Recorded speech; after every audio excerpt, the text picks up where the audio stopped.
Uganda, not even back.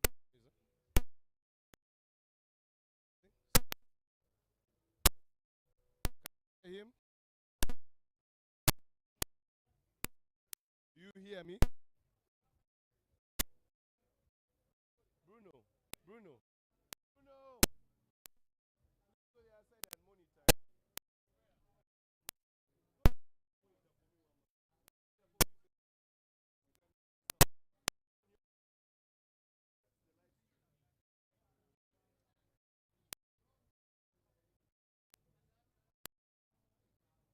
Wait, just check Uganda.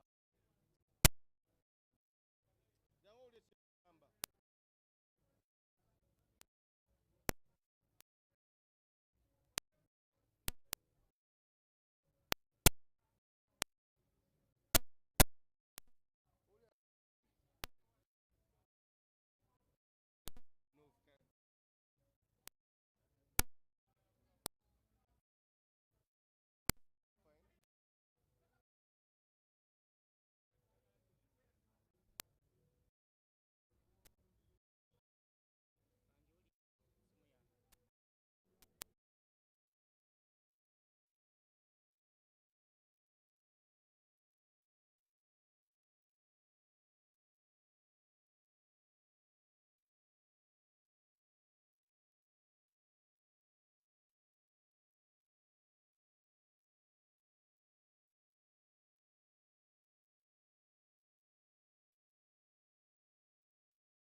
That's fine. Driver.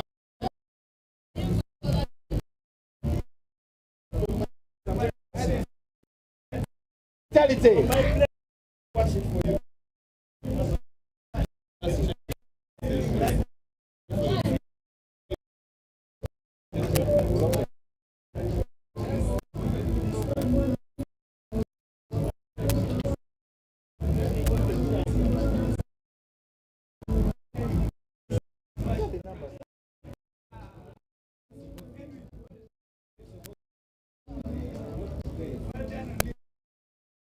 It's a lifestyle.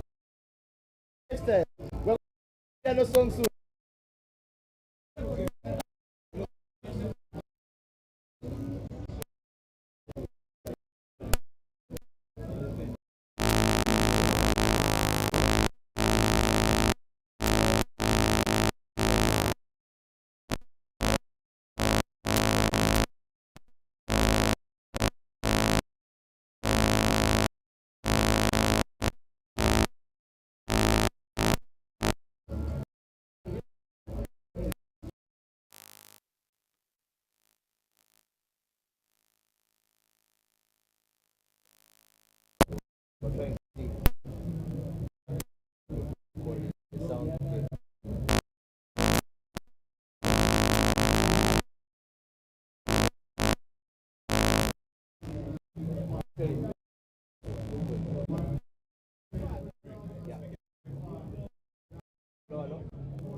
Box.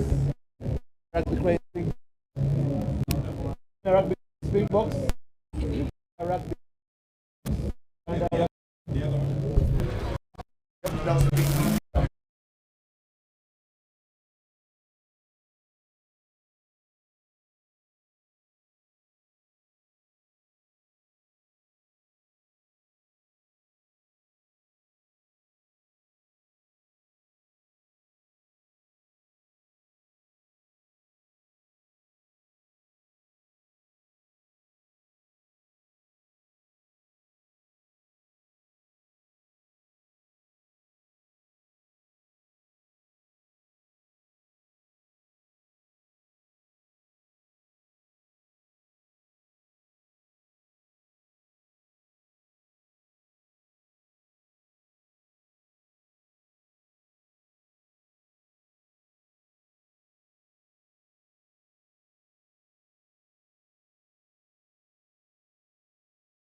We all know that. So Uganda, we have to keep calm, weather the storm, then finish strong. Yeah, Joseph, you noticed that Zambia came. We got some photos 8:30 p.m. on Thursday. Do you think that has an impact on their ability to perform in such conditions at KPA? Zambia likes to start first, but this time around they came in late. They came in Thursday night, and I believe there will be a bit jet lag. They have just done their captain's run just now, and I think that fatigue is going to play into the game, especially going into the second half, the last 20 minutes. And being the last 20 minutes, this is where Uganda prefers to dominate and be able to put their front foot forward. As we start this game in the next few minutes, who are you looking forward to seeing on the field? And please don't tell me Ivan Magom. Definitely, it has to be Ivan Magom. But I'm also looking out for Emong. Emong had a strong season for Cabras in Kenya.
Facing up against each other.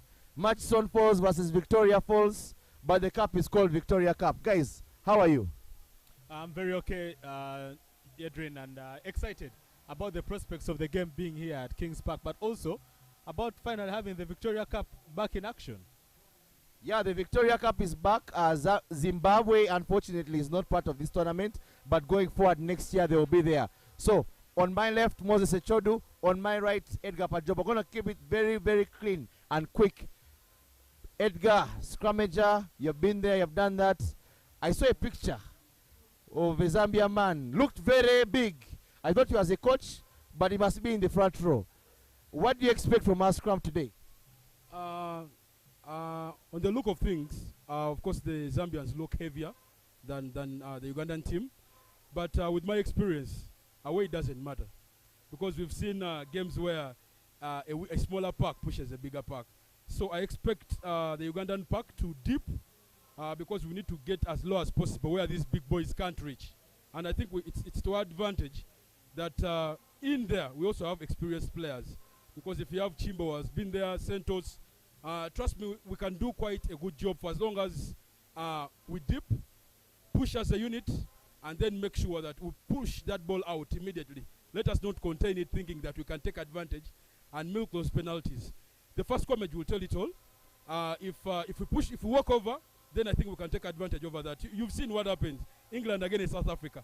So they've always used it. So the first comment will tell. But with my own experience, let us just keep it quick and pull that ball out. Yeah, Faraji Odugo, hooker, Nathan Wambale coming off the bench.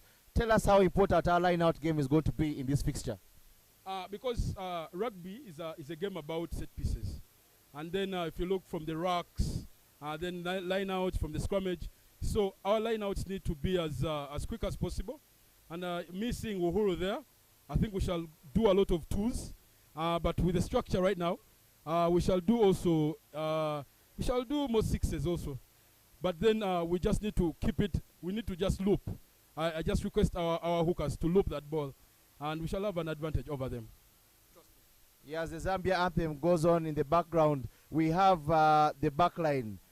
Moses, I want you to take us through the back line. We have a new back three, something that we have not seen. We have seen Kisiga flourish in the 7s and in the 15s for his club Pirates, but now we see him in the national team colors. And for a man who has been experienced on the 7s tournament level, he's playing his first game for Uganda. What do you have to say about that? It's interesting for me because this is a man who has been with Pirates for the longest time possible. He's played in Ugandan rugby for the longest time possible. To see him for the first time playing in a 15s national team is interesting because you'd have thought that he would have already walked into that national team well beyond time. But him playing alongside Conrad Wanyama, Ivan Magom, these are guys who understand the way that he plays. He understands the way that they play. But interestingly also is that he's going to be with Michael Korach, a man he has played with at the 7s national team. So they understand each other. They have the way that they're going to be able to communicate. But having Chisiga, having Michael, with the way Ivan Magom knows how to kick that ball, and we have seen how important kicking has become in recent rugby, it's going to be very, very crucial for us on how best we kick, but importantly, how our wingers take advantage of the kicking that Conrad Wanyama and Ivan Magom will be doing on the day. I'm not going to ask us to stand for the national anthem, but I'm going to ask you to comment about the back three of Uganda. So you have Kisiga at fullback, you have Jacob Ochen, unconventional winger, and then you have Shakib Sembuzi from Walukuba, a player who has come out from the shell of Walukuba, gone to under 20, and now he's going to get his first cap against Zambia. You know, Shakib, for me, that was a very interesting selection. Normally, when they are selecting the national team, the expectations are it's Pirates, Cobs, Heathens.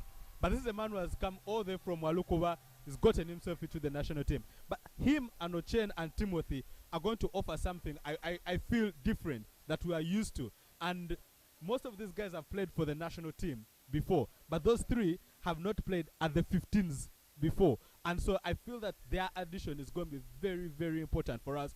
Because I feel, one, their pace is incredible. Timothy Chisiga, I feel, is one of the most intelligent players that we have on that pitch today. And so those additions are going to count for so much today. Yeah, Coach Tolbert Onyango described Timothy Kisiga as one of the most gifted instrumental players Uganda has ever had. And going forward, as we have the moment of silence, I just want you to run through our predictions. Edgar, PJ, what do you predict will be the final score of this game? I don't know what Zambia is bringing on board because, honestly speaking, I'm seeing new faces. I've seen their team before, but I'm seeing new faces. So we don't know what they're bringing on table. So I think Uganda has an edge over them because of the experience, the small experience that we have. So I will go with 10-25 Uganda. Moses, what's your prediction? Zambia have not been the most convincing, and I don't feel that they are the level that Uganda is. But I think that Uganda should be able to win this game. 30, about 14 to Uganda. But the most important thing, Nathan, Gwokto, and Liam Walker coming off that bench should be able to give us that advantage that we need at the end of it all. Yeah, Coach Fred Mudola went for a 5-3 split. Wait for the bomb squad to come on, and me as a host, I'll say Uganda 28, Zambia 10. Thank you very much.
I'll be jumping ball. Nice. Kadiye, Okos.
He wasn't even elected before.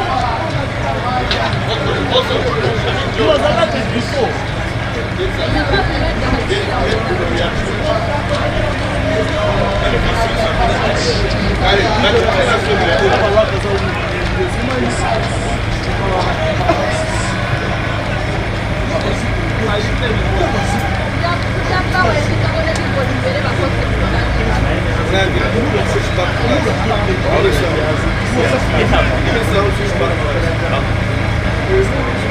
When I do this, you switch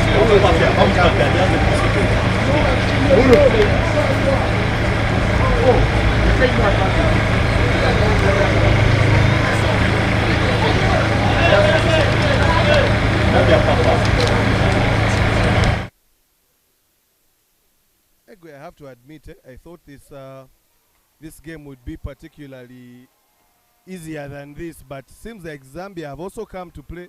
Now 6-3, luckily Uganda has put in a second penalty. How have you seen the game so far? It's about 20 minutes now, is it 15 or so? So far. I feel that one thing I've noticed about Zambia, they are not trying to hide out.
Going to be very, very key in this game. But I mean, you can look at the fans. Just the expression. What does it mean? I mean, it's been so long since there was 15s rugby. We have been having a lot of 7s rugby going on. But 15s rugby, the little bit we had was 22. 2022 in France, an African tournament in France. But that thing bothered me. But now we are switching into local rugby, Victoria Cup.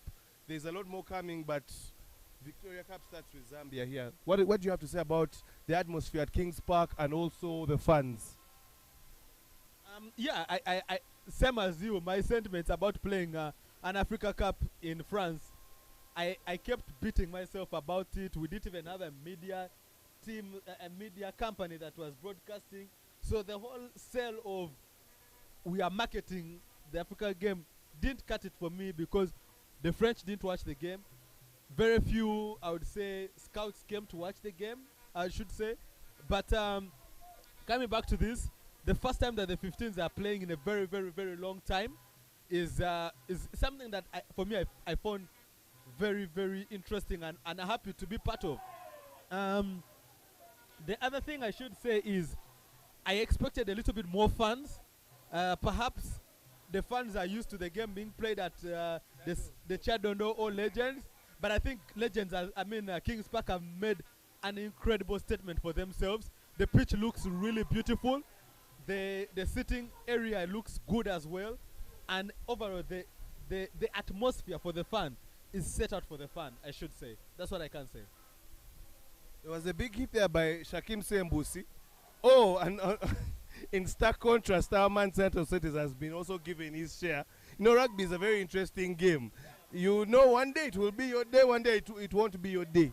And you'll also receive.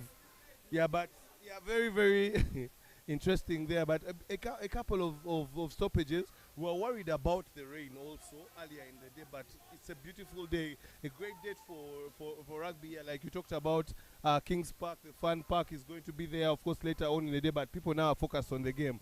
Of course, for Uganda and what our aspirations were, 6-3 at this point in the game is not a comfortable score because anything can happen. What do you think about that?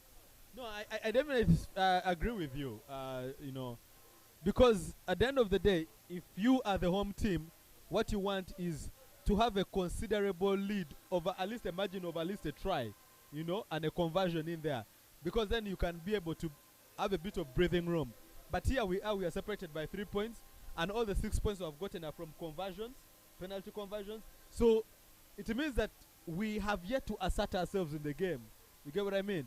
We are yet to fully play the Uganda Cranes kind of rugby. We are trying to respond to their rugby, which means we are giving ourselves a whole lot to ask for, I think good clearance there by that is Conrad Wanyama kicking it away from danger, and it seems like Conrad Wanyama are having a lot of work to do in terms of trying to contain the game vis-a-vis trying to attack the game, which means that for our scrum half on the bench, Liam Walker, he has got to be taking a lot of notes if he's to come into the second half to change the trajectory of this game. Yeah, editor, maybe you can come back to us as we talk about the game. But yeah, another line out yet again, a close score. For those that are in the chats, we thank you for being a part of us. This is not the live stream of the game. This is a live stream of our reactions of the game. Of course, enjoying our Nile special. This is the Fat Cats lounge area, I should say, at Kings Park Arena. There's thingy, Koina Rojama is this side making a menace of himself, being Uganda's Faf de Klerk. Bruno, first come and tell us, with your very, very big thingy, glass, man, they are banging our boys. They are banging our boys. Zambians are hard. I see we are not so scripted a lot. We are off, to say the least, but I think we need to restructure again. Our wings are a bit dormant. So far, 3 you would say, opportunities through kicks by Magom, even after Latin, but the response is a bit poor. Our scrummage is okay, but still, Zambians are big boys. We see more, but I see a lot of bomb squad is needed. But yeah, good play from Wanyama so far. How's the Nile special? Tell me how. You're there in a big jug. You might have to squat a little bit because our cameras may not see you. First of all, even Yoka Fat Cat's shirt, what is it saying? Saturday? Saturday is for Nigos and rugby and some Nile Special. Nile Special is okay. It's indeed a reward from the source. There's an interesting one that I want us to show when Edwin comes on. He says that rugby is a contact sport, and so is Nigos. Boys are intentional. On such a day, of course, with an after party. Nigos. So, but yeah, Coach Fred Mudola sent out his subs to warm up. And clearly he's not happy about something. The game 6-3, we are possibly heading towards halftime now. But he's really not amused maybe with the way the game has gone so far. Yeah, I mean, if I'm Coach Mudol, I'm also not content because we've been in camp for a month, you know. The expectations of the team are high from the fans. But also, we came into this game knowing that Zambia are a little, what you'd call a tier below Uganda. And the way Zambia has played as such as themselves, they are making a case for themselves. They have not allowed us to make a try. Even at the different 3 opportunities, like Bruno said, they have not allowed us to get there. They have been able to push us backwards. And that is going to be a very, very big question for Mudola. Because for him, he knows those boys should have been able to at least give him at least a try or 2 by now. You know. Yeah, definitely. But one thing I've appreciated is Uganda is playing in the right territories. But I'm looking at just the people in the live chat. Of course, just to clarify, as Collins Chimbo, Daddy Chimbo takes a short ball, which excites the fans, and Elifaze Mong, one of our bigger boys. That is what they call a clash of elephants, and it's the grass to suffer. Ivan Magom is really pulling the strings there. Again, sit, come on. Sorry for the cussing. But come on, man. This is like the 3rd opportunity we have lost.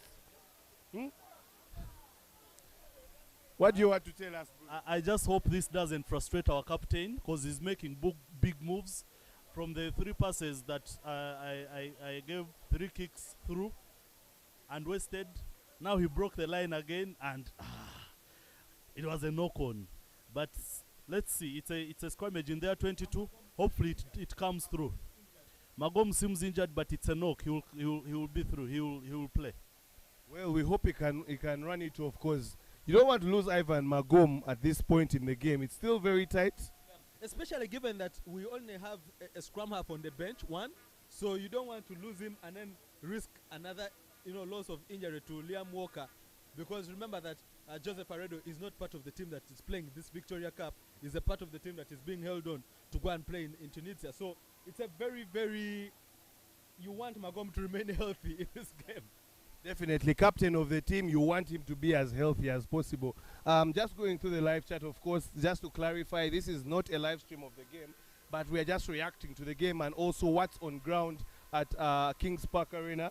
We appreciate those that are with us. Yeah, someone is saying that we are with fans and there is commentary. Yes, we are just... Eric Muller has scored a try. Finally, Uganda breaks. Uganda gets the break, finally. After so much frustration, so many opportunities, and Uganda finally scores a try. But you can see the fans. Look at how guys are so happy there. What do you have to say about this, Echodu? Listen, we talked about Shakim! Shakim, baby, Shakim, that's all Shakim, man. Oh, Shakim, at the beginning of it, we were talking about how his inexperience was, not letting him get into the groove of the game. But what a play from him! What a play! Offloading easily, and then led to the try. That's what you want from a new debutant. That will boost him going into the later stages of the game. But what a try! What a moment to make that try! And now for Magom to convert and perhaps give Uganda that advantage that I was speaking about at the end of the day.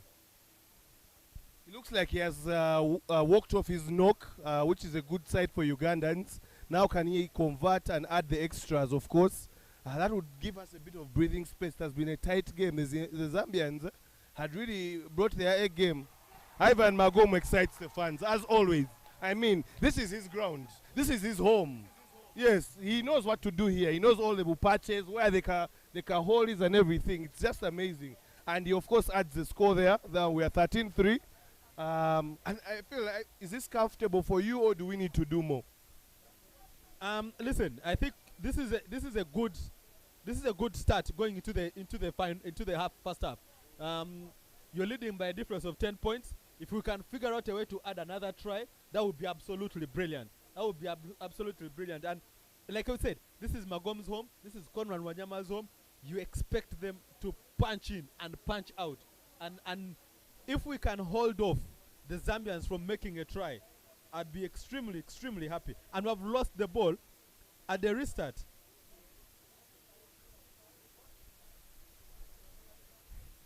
Elisa, come back to us. Yeah, but again, the Zambians now are trying to ask a couple of questions. By the way, for those that are watching, we are wearing a match courtesy of Fat Cats. Of course, myself, Echodu is yet to get his match. But yes, you can get your customized match, whether it's a bucket hat, whether it is a t-shirt, whether it's a jumper. Best mine says that salads do not win scrums. And that is the truth. You have to eat a bit of cake. And yeah, now two people. One person has their shirt, their Fat Cat shirt saying scrums. The scrum was hot. Mine is saying salads are not won with. Scrums are not won with salads. What do you have to say about the game? So finally, after a tense first half, there is a score from Eric Muller, but Shakim Sembusi there was something brilliant. The debutant. What are your reactions so far? What is your emotion? Yo, that was such a relief, and for the young man from Walukuba to first make some tackle, almost a try-saving tackle, but we shall get back to that. Then to coming and assisting Eric Muller on his try, I feel like he's now comfortable in the team, and now we are yet to see the best going forward. So the way you've seen this game so far, tell me about what you think that Zambia has, because Zambia looks like it has surprised us. Tell me what you think about the game. How has it gone so far? What are we doing right? What are we not doing right? First of all, Zambia has dominated all the contact zones. They are carrying heavy. Their racks are clean, and they have also stolen about 3 or 4 balls from us. So therefore, Zambia are beating us with the contact, especially their forwards. However, our backs are matching them with the creative play. Ivan Magom playing those beautiful tactical attacking kicks, and our pack is yet to come to the party, but so good so far. What do you have to say about? Luckily, one thing is it was threatening to rain earlier on, but now it is proper weather and beautiful conditions for good rugby. The crowd. What do you have to say about Kings Park's first international game that they are hosting here in Uganda? Man, this is how you make a debut. This is how you make a debut, because it's a very beautiful atmosphere, and very soon I hope the Fat Cats can show you the footage in the background of the fan park and the stage that we are going to be viewing later on today. But so far the fans are happy, the colors are out, the drinks are on, the weather is beautiful, and the rugby so far is winning. Yeah, you did talk about the fans yet to come to the party, and yet again we have given out a scrum penalty. The forwards seem to be struggling a little bit, I should say. But what can we do to really organize what's happening there? Do we need a couple of people to come on? Just looking at our front row, which has Odugo, which has Santos, and which has Chimboa. The locks having Elifaz and Uhuru, the old-timer. And then the back row having Omoding, who gets a rare start at 8. Last time I saw him at 8 was in the under-20s. And then we also have, of course, what's his name? Joaquim Chisano, and then we have Vice Captain Byron Oketayot. What's sort of happening right in the forwards? Now there's a penalty opportunity that Zambia is choosing to take. They want to go for the points. I think our front row so far hasn't turned up yet. We missed the services of Suman Mugera, although I'm happy he's not in the squad, because we have to do it somehow with or without him. But we surely miss his services at that front row. So far, Chimboa, Senteza, and Odugo haven't really given the locks a lot to work with when it comes to that. dirty balls from their own scrums. And for us, we have had to take it out and without a chance of advancing in that scrum. But I think on our bench we have Evan Kabagambe and we have Paul Chivundi. Kabagambe a little bit taller, so he will be very helpful in that tight head position. Then Chivundi, of course, Bob's legend. It will only get better. Interesting. The Zambians seem to be pushing us and keeping us in our half. One thing I have to say, thank you for those that are in the live chat. This is a Victoria Cup Uganda versus Zambia fans and live game experience of the fans. We are not broadcasting the game, but we just want to give you guys our thoughts, and then you guys can let us know your thoughts on in the live chat, and then we'll let you guys read it out, and then we will react to that. So tell us what you think about the game so far. Those looking for where to watch the game from, if you want to watch the actual game, it's either on NBS or on our sports. But for us, it's a live experience. We are on the best level now, smart, market hats, this nice t-shirt, so you can get shows anytime, anywhere. Just contact us. Zambia really look like they are settled in now. Just found a very good chance. Like this, I don't want to call myself a commentator, but this is in the case of the narrator's case. They have looked on, but somehow again, the referee said it has gone back. And Uganda is being pressed with some. That was not only a knock-on, but it was also an accidental offside because the Zambian that was carrying the ball lost it forward to his teammate, but then they managed to carry on. However, we were lucky that Shakim Sambisi came through again in that win. They defended very well and we survived on that time.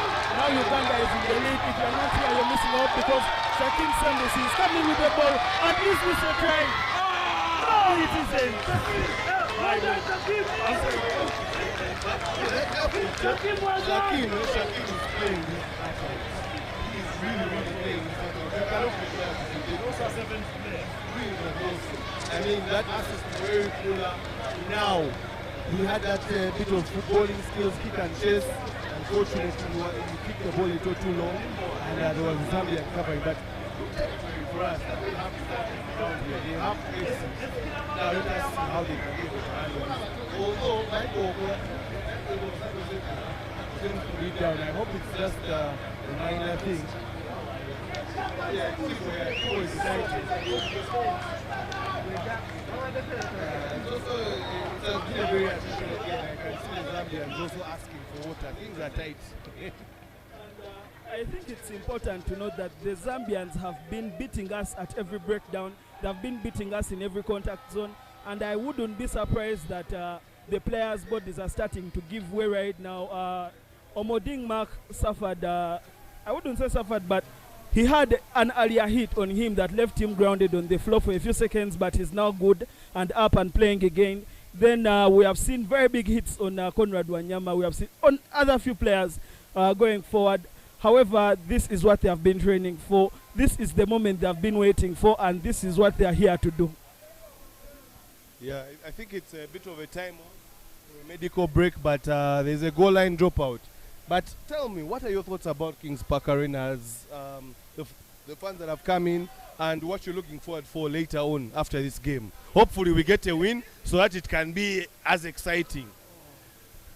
Oh, Ruben, you're setting me up. But so far, everything is going on well. The fans are here. The vuvuzelas are going out loud. I hope you can hear them in the background. The fans park was set up very well, so hopefully the things that will happen there, the Fat Cats won't be there to record. But we hope for a win so that the party is even sweeter. But either way, we are here for a good time, not for a long time. So let's enjoy the sweet, sweet rugby going on at Kings Park for the first time, the first international at Kings Park Arena. Enjoy. Yeah, goal line dropout. Again, is this again Shakim Sambus is still carrying? Man, this boy is built for this stage. Ball goes out. Man, the problem of being in our lounge, there are some angles where we can't see very, very well, but yeah, it is very nice. Pressing Zambia in their half. Wanyama moving the ball, Magom looking for his options. Timothy Kisiga scored a try. Man, look at He's carrying his form all the way from 7th. Now 15th he has scored on his debut. Timothy Kisiga. On debut. This game is nice, man. The Zambians started with a lot of intensity, and you can tell from the moment when we had a goal line dropout that there was a lot of pressure on their end. In terms of fatigue, you could see a few players on their knees, hands on hips, but eventually it came to pass that Uganda will assert its dominance later on, 18-3 at the current moment, and now we can see totally and clearly that Uganda is having the ascendancy. Plenty of rugby played here. You could see the cutout pass from Magom to Kisiga, something made in the Pirates KPA training sessions. You could clearly see that was bound to happen. I think one of the things we're going to get, Bruno, we are going to have some of the fans come and then just tell us their thoughts. So please, you get us those ones. But what's happening right now is it hit the post, but we were talking with Manny and we're like, man, this is Ivan Magom's ground. He knows all sports. I know even when he misses, it's not so far, it's just on the post, but he converted one. But 18-3, do you think that's comfortable and satisfying enough for Fred Mudola? No. Considering it's his first test at home, if I'm not mistaken, Fred Mudola needs a solid win, one that is confident. Started off bumpy, a few big hits from the Zambians. They really came to show us that Uganda is not ready for test rugby again. But then we have had hits of brilliance here and there from Mr. Man Eliphaz Emong, big man, and a few fans are here calling for England to come on board. Shakim there having a moment, a big tackle, managed to assist on the try, and then also had a big kick and chase against Zambia, but ended up being a turnover for in favor of Zambia. So plenty of rugby action here. Have a seat, actually, have a seat. You've been making mob noise there. I know we are all supporting Uganda, but when it comes to international scene, we don't support the same team. Thank you very much. Okay. Being my first time on the Fat Cat podcast,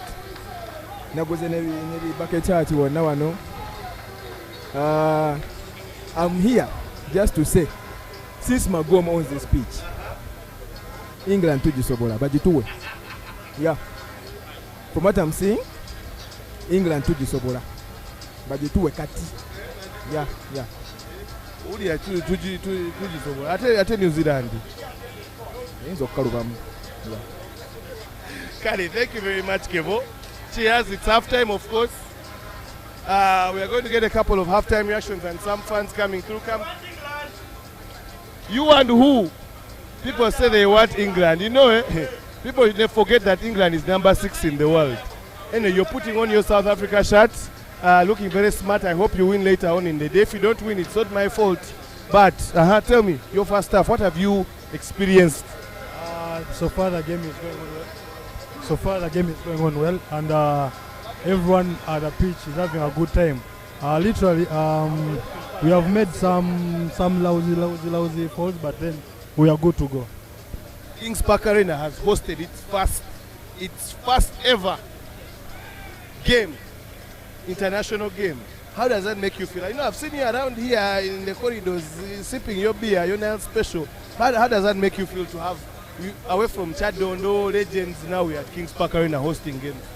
Man, that's a great milestone reached up at, and this is home.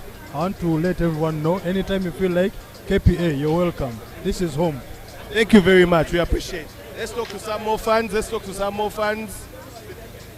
Yeah, another one. I think South Africa has Uganda has a lot of South Africa fans. Ghana visas in South Africa. What church in South Africa? Tell me, what are your thoughts about the game? What's your name? Joel, right? Yeah. Tell me what you think about the first half in this game. First ever Uganda game at Kings Park Arena. First ever international game that Kings Park is hosting. So I want you to tell me about the game and how you think about what the setup has been so far here at Kings Park. So far the setup has been good, and man, I've not been a big fan of rugby, but so far I've become a big fan.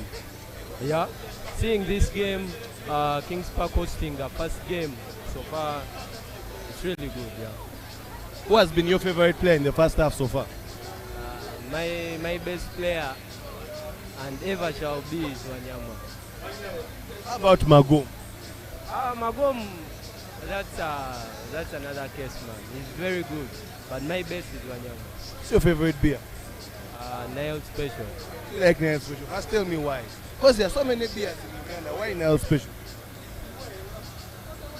I don't know, man, but most likely I like Nile. So, there is, after the game, hopefully, to even make things better, if we win, there will be a game and there will be action afterwards. What are you anticipating for the night? I know there's Rugby World Cup and all that. What are you looking forward to for the night? What I'm anticipating, because mainly me, I'm doing coffee. So I'm going to be doing my business around. Yeah. Coffee brand called Isawa Karango. Isawa Karango. The coffee brand is called Coffea 256, and I'm going to be just down below, behind the Nile Special thingy. Yeah. All right, thank you very much. Cheers. So we are going to be just coming back with a bit of halftime analysis now, but just to have a beautiful view of the Kings Park Arena and the fans and everything. Oh, before we go, there is a gentleman. He is in the current Uganda Rugby Cranes 15s training squad. Unfortunately not selected for this weekend, so he gets a chance to sip on whatever he's sipping on. He cannot drink beer because he's a player, but we shall drink on his behalf. So, Mr. Ziwa, what is your second name by the way? I keep forgetting your second name. Moses Ziwa. We have seen you do things beyond what we expected in Pirates and win the trophy, but now we're on national level, where even if you're not a Pirates fan, we all support one team, Uganda Rugby Cranes. What are your thoughts of that first half from your point of view as a player? Well, from what I've watched, the boys are executing the gameplay the way we've been training. He had a late start. Guys got into the game a bit late, but they were able to pick up with those two tries that we scored, and brilliance from Magom is something special, and has enabled us to go ahead. Anything you think you would have done better if you're on pitch today? Well, again, the boys are doing their job right, but if I'm given the chance, the opportunity to be on that pitch, of course I think that I can put an impact to the game. Yeah.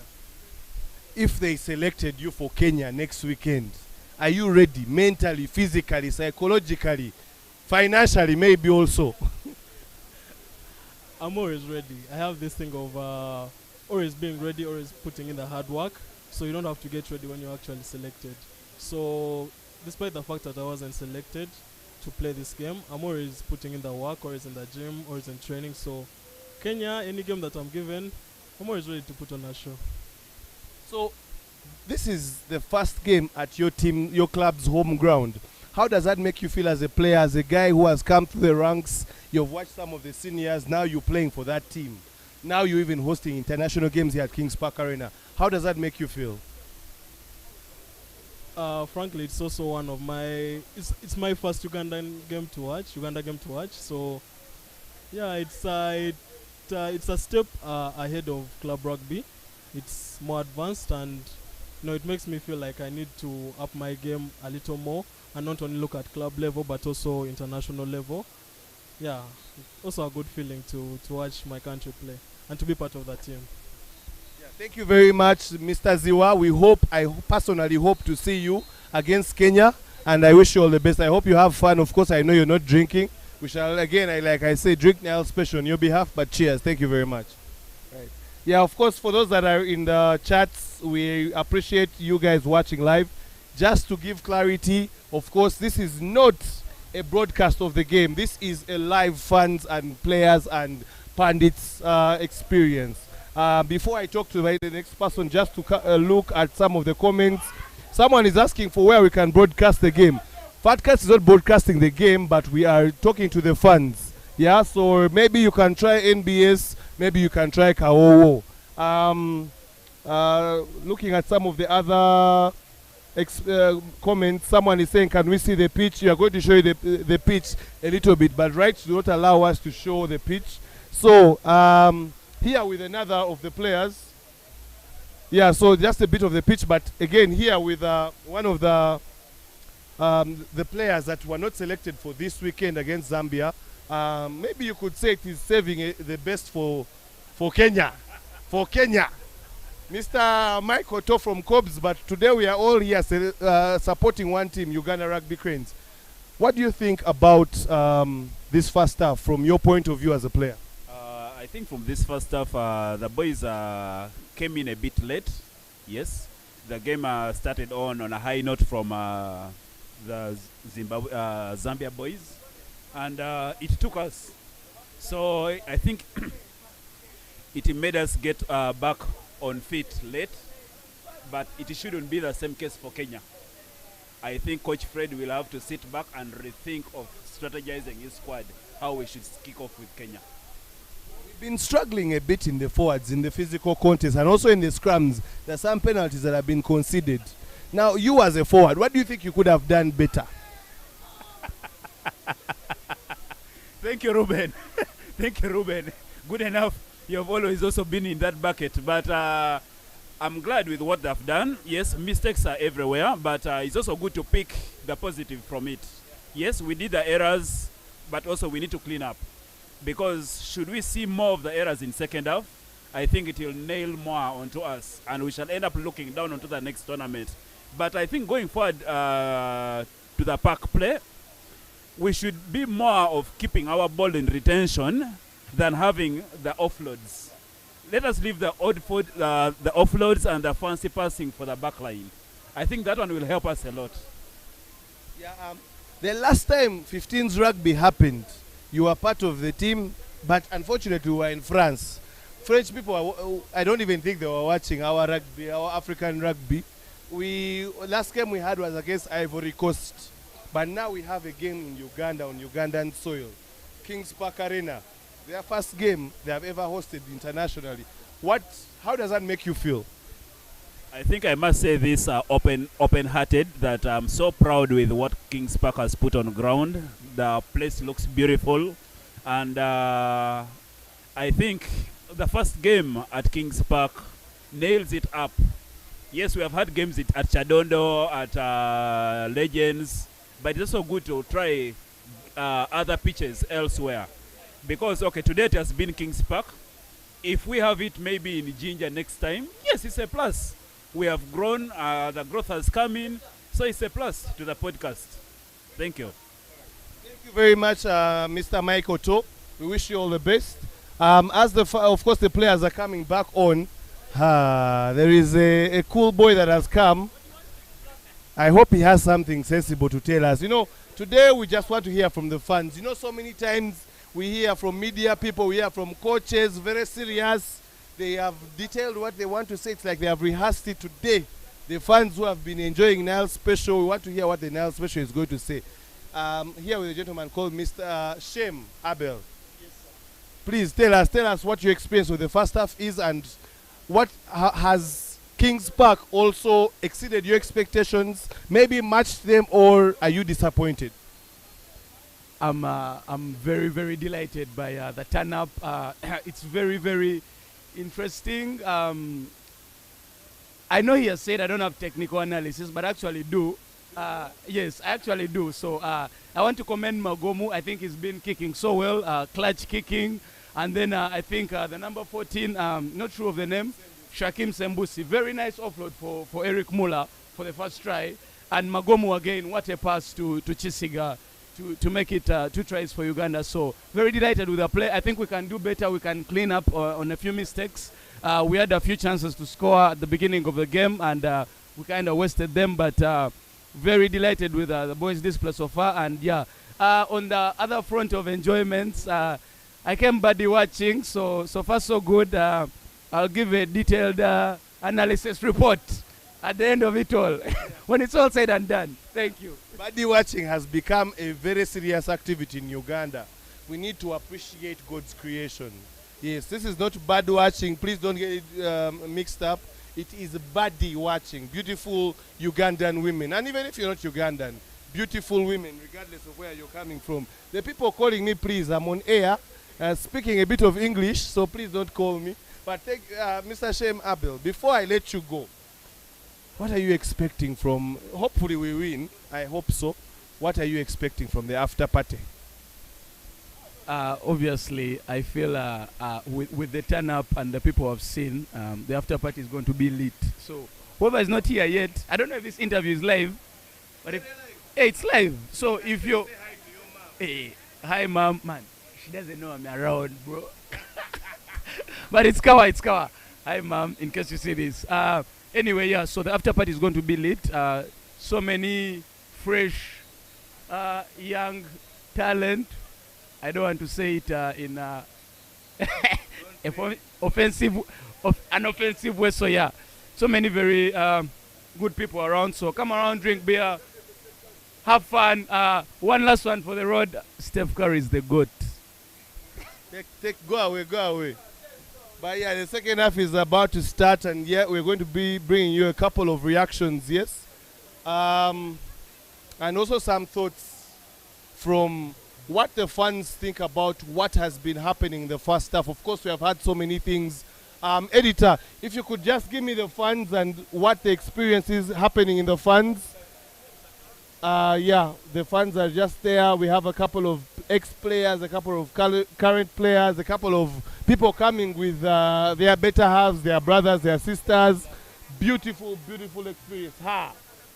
You know, this Fat Cat tent is all about the experience, and we are trying to get fans and what they think.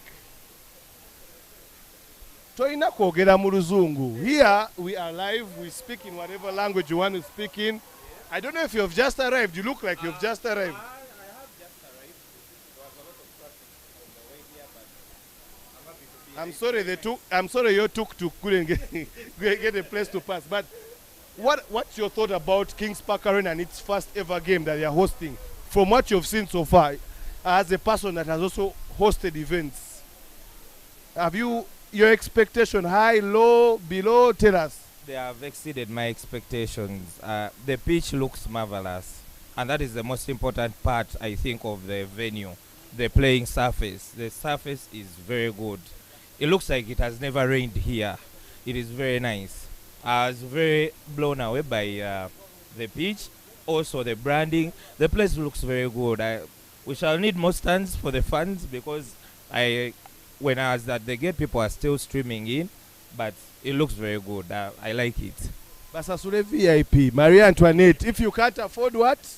If you can't afford, but looking at everything and how it's going, do you think that now let me just give you an update. Zambia has not been easy. Zambia has come to play.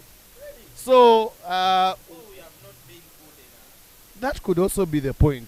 But Ivan Magom brilliance, of course, Timothy Kisiga with a try in the first half on his debut.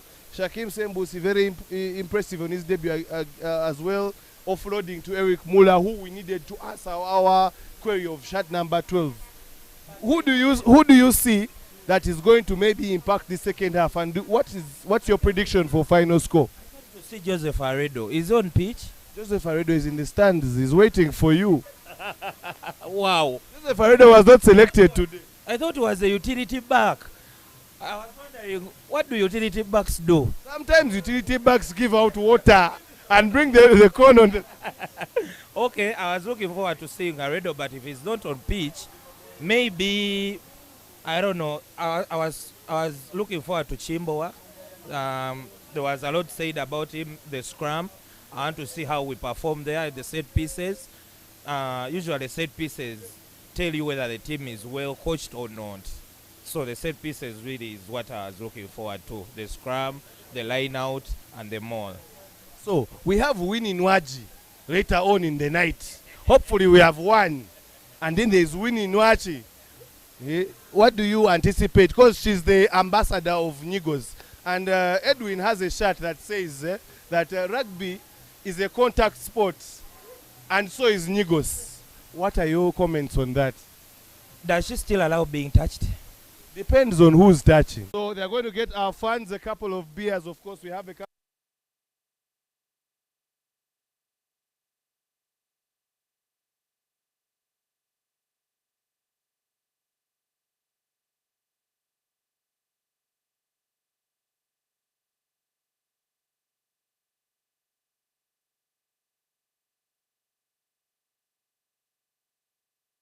After test. One science. Very, very high, whatever. But for those that are watching on the chat, thank you very much. Thank you for those that are live with us, of course. Those in the chat, we are not broadcasting the game, but now Temutu Wanja broadcast your game. Go and ask NBS OKO. But in future, we might broadcast the game. This is a live experience to just let the fans get their thoughts known. You know, so many times we talk to the players, so many times we talk to the authorities. Who gives the fans a chance to have their say? And the current score is Uganda 23 and Zambia 3. The people whose currency is called kwacha, ours is called a shilling. I don't know which one sounds better. I don't know which one has a better value. But here with one of very, very interesting ladies here with her Uganda flag and her Fat Cats match. By the way, guys, get your Fat Cats merchandise available. You can come to Kings Park Arena right now and get, or you can order online and we shall deliver to you, even if you are in Zambia. So you can see I'm putting on my shirt. My shirt says salads don't win scrums. So please eat cake and nyama. Bucket hats are available as well. We also have jumpers. Instead of going in for cuddles, buy a jumper. So Linda, thank you for being a part of us. Tell us how your first half was. I saw you reacting there. How did the first half treat you and how are you feeling now? Right now I'm very happy, but I'll not lie. At the start of the game, I was a little bit on tension. It was malaria time for me, man. I think coming in, personally, I thought this team was going to be a walkover or something like that. But they put up the challenge. We worked for all the points that we've got so far. So I think that I worked the boys as well. And you see they're working hard. They are putting in extra effort. So yeah, I think we have this one in the bag so far. And me, I'm just waiting for an Odugo try. And then my prediction will be crystal clear. Yeah, thank you. Editor, first bring the camera back to us. I want them to appreciate the beauty of this lady as we are watching. You know, dark-skinned women. One of the things that we have made an intention to do is to, you know, when you're listing out your hobbies, there is something called bird watching. Now, bird watching is for actual birds. Now, there is something called birdie watching. We watch birdies, and that is one of the things that has brought me to Kings Park. Have you seen a nice-looking gentleman here so far? Bro, everywhere you turn, there's muscles, I'm happy. Guys in the background are telling me Musija. I did not ask for anything, but anyway, we are here in the Fat Cats Lounge. There is so much beer. I'm worried Bruno is finishing the beer in the fridge, but no worries. As we shall get this scoreboard. But anyway, second half, what are your expectations? Like I said before, second half, the boys are going to show up. You see, they've put an extra effort. The boys are going to show up at every turn. So perhaps 2 more tries. I expect that. And once again, I'm waiting for my Odugo try. Yeah, I'm an Odugo fan. Toja. You won't. Anyway, so later on in the night, we have Winnie Nwaji. The fan before you said we need to give Winnie Nwaji a rest. We have overbrought Winnie Nwaji. What do you have to say about that? Do you have any particular male artists you'd like to see, maybe with nice-looking bodies and nice voices? The one thing I will tell that fan is, why would you bother with a formula that works? Winnie Nwaji is epic. Why would you want to change her? Also, if you're going to, if you want to bring male artists to rugby, this is a personal opinion. Please bring for me Ambroy. Bring for me Ambroy and Bowman Aremachi. That's all. Why do you love Nile Special? Why wouldn't you love Now Special? First of all, it's the number one support of rugby in Uganda. I love rugby. I mean, rugby has my heart. You support rugby, I'm bound to love you. 2, have you tasted it? It's the number one premium beer in Uganda, so please, I don't know what else you're doing. Drink now. There you've had it from Linda. Thank you very much, Linda, for your time. We do appreciate and we do hope Uganda wins so that we can party properly and the girls can be happy. And your do go try. Let's hope the do go try comes. But of course, the score is still 23-3 to Uganda. Shakim Sembusi doing the most. Timothy Kisiga has scored a try. Eric Muller has scored a try. This is the home ground of the Pirates that is hosting its first ever international game. And it's no coincidence that it's only Pirates players that have scored tries. And it's a great, great experience here. Uganda clad in their black. Remember, for those that are in our live chat, we cannot show the game because that is not our docket. We do not have the jurisdiction to show that. But we are going to give you all the fun experience just to show you Uganda finally getting a control of the game. Zambia said the game being a little bit stubborn, like in banter terms, as I said, we call it tying bums. And Zambia now is visiting half. Liam Walker has come onto the pitch, and many of the fans are celebrating, yet to find out who has been substituted. It seems like it is Jacob Ochen. Interesting to see how they are going to adjust. It looks like it's going to be Liam Walker at number 10. It looks like it's going to be Ivan Magomo at number 15. And Michael Okorach moves to number 14. So we are yet to let you know that. Maybe, editor, you can just show them a little bit of the pitch and the players and how they are lining up. I think Timothy Kisiga has gone to wing. Ivan Magomo looks like he has gone to the fullback, and then for his debut at number 10, Liam Walker, son of Ian Walker, gets onto the pitch there. But it's a great, great experience. And we are going to get a close shot of the fans and what the fans are like. But before we do that and get a close experience of the fans, talking to a man, this is happy belated. Yesterday was the birthday, I think.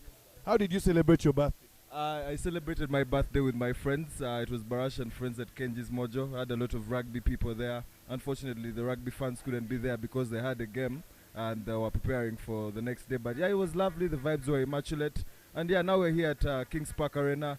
Everything looks good. The fans are well seated. I can't say much, but I say to you that I've had a very lovely weekend. For my rugby people, we've had fun here at Victoria Cup. The birthday was very nice. For me, it is a wholesome experience. From the rugby to the Barash and friends, the birthday. But I like it, and we are leading. So I think it's birthday blessings that are showering over the Victoria Cup. So yeah. I know you're a Pirates fan, and we're at Kings Park Arena, which is home to the Pirates. But now, finally, they host their first ever international game. What is your thought about the crowd that has come in, the funds that have set up, and the fun park, and what we are expecting later on in the night? Are you overwhelmed and impressed? Are you, yeah, I'm there? Are you underwhelmed? Let us know. Well, being part of the fold, I cannot say that I am... okay, what I can say is that we are having a very good time, and we are in charge. What I can tell you, just like the Pirates, Kings Park Arena is in charge, and it's a good alternative apart from having the Chadondo and Legends. I think it's a good thing to come out of Kampala and go to Wakiso and support rugby out of Kampala. I love it, and it's only the beginning. What I can say on behalf of Kings Park Arena, as a Pirates fan, yeah, it's only the beginning.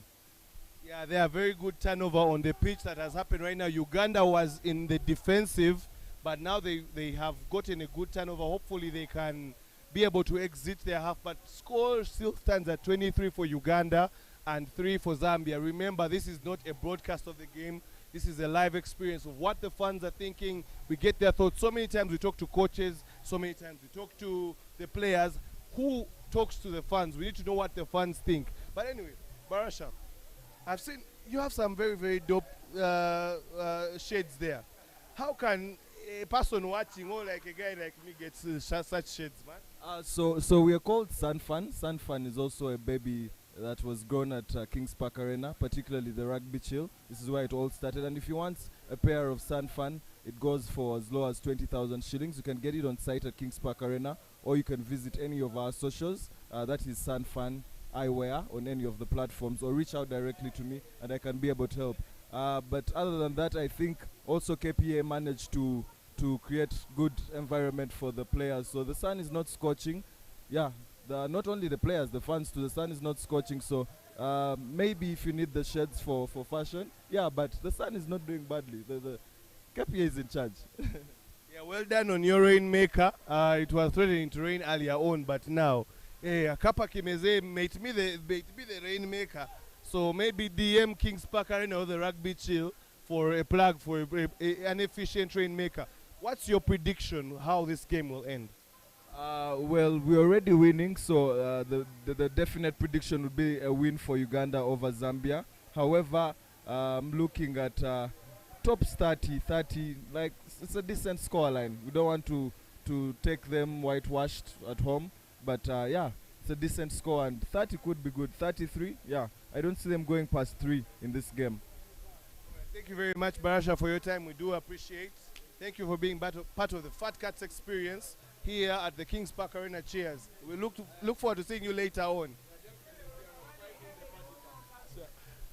And yet again, Ivan Magomo at fullback is also another thing. He's just exciting the fans. The fans are celebrating, and he has been tackled. But interesting substitutions there by Coach Fred Mudola, pushing Ivan Magom to fullback. Liam Walker gets a run in for his debut at the 10. And then we have on the wing Timothy Kisiga. But yeah, those adjustments there tactically seem to be exciting the fans.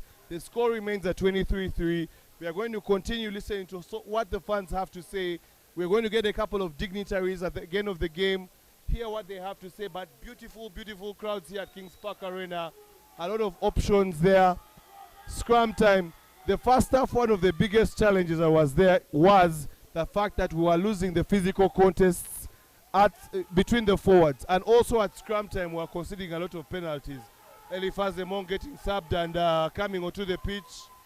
We are yet to confirm that, but it also looks that one of the people that's coming onto the pitch is one of the Pirates' favorites, who is Nathan Bwambali. He is also a proprietor of the Rugby Chill Bar here at Kings Park Arena. So he's not only making money as an owner of the bar, but he's also playing on the pitch.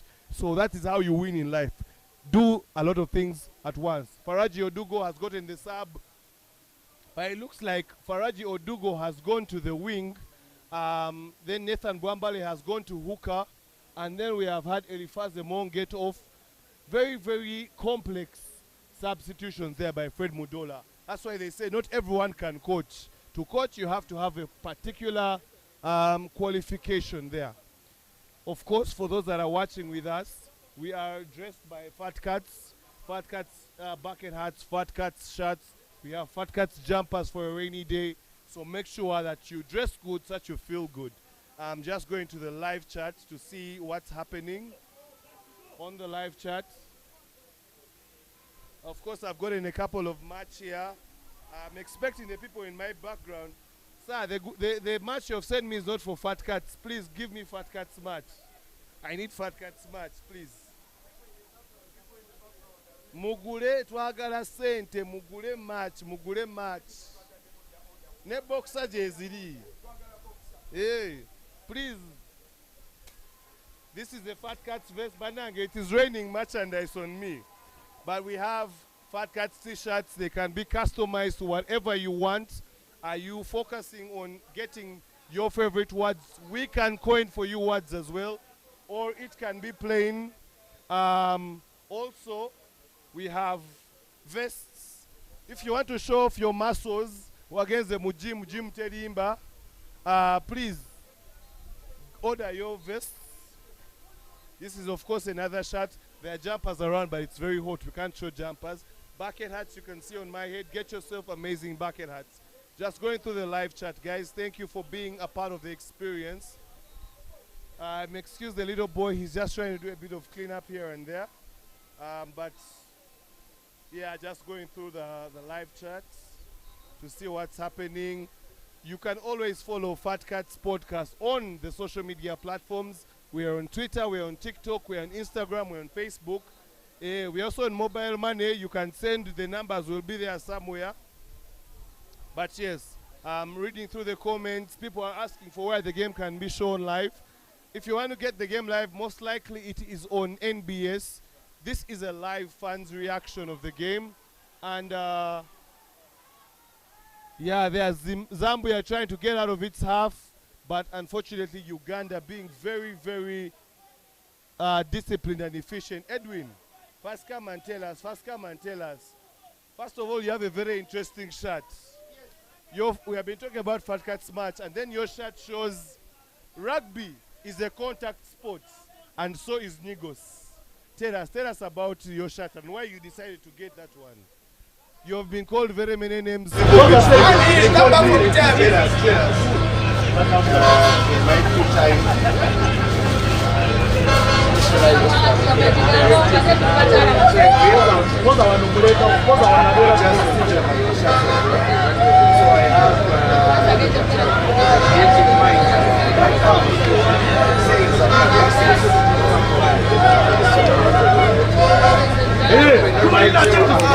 Papa.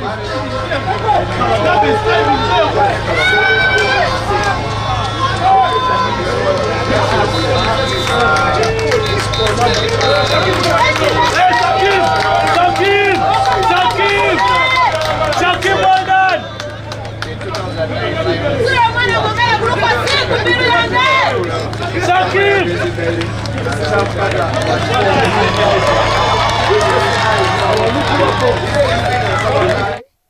And the coach said rugby is a contact sport and so is dancing. But for the Ugandan context, I had to put in some Nigovic in it, considering I'm called Nigovic. So this game has so far gone on for about, let's say 55 to 60 minutes. What have you seen so far? It was a bit of a nervy first half going into the second half. What are your thoughts in the game so far?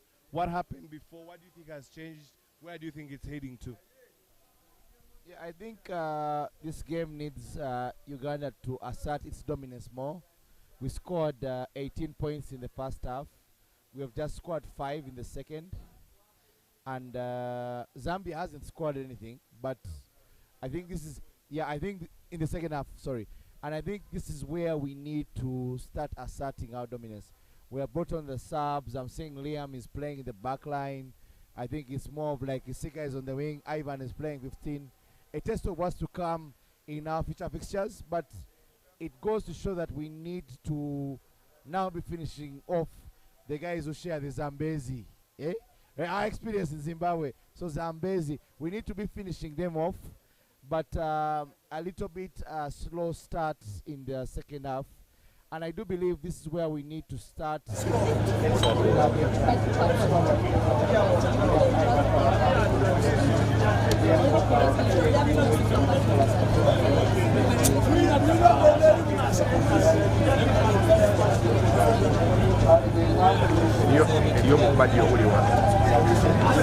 We are able to finish off opposition, and that's what I'm waiting for in this game. So I think it's a case of body watching at this moment.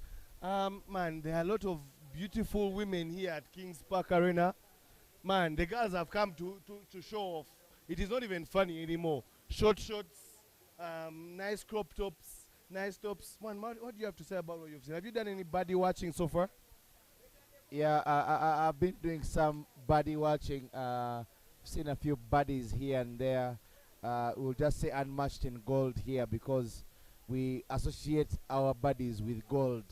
And usually when you have a Nile special or two, the bodies even increase in number. I don't know why. But from this perspective, look, we enjoy the game and then we have to enjoy the bodies. And the bodies have to enjoy us as well. It's two-way. Definitely. Of course, here with the Fat Cats Lounge, just enjoying Nile special. We have our fridge. We're going to be chilling on later on in the night. Good vibes. Just good energy with the fans. Get to know what they thought about the game. We will hopefully think Uganda is going to win this one.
Concentrate.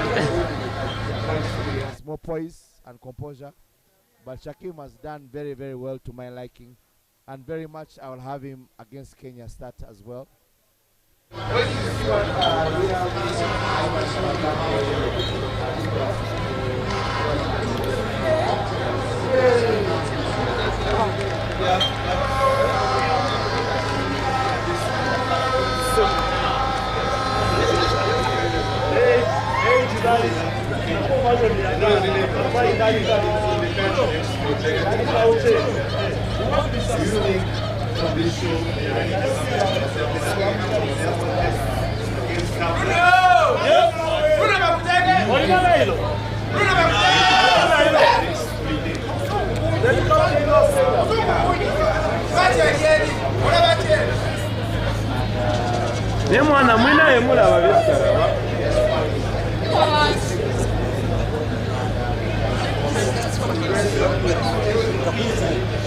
to come and contest against other opposition, more so when it comes to Uganda and other regional competitors.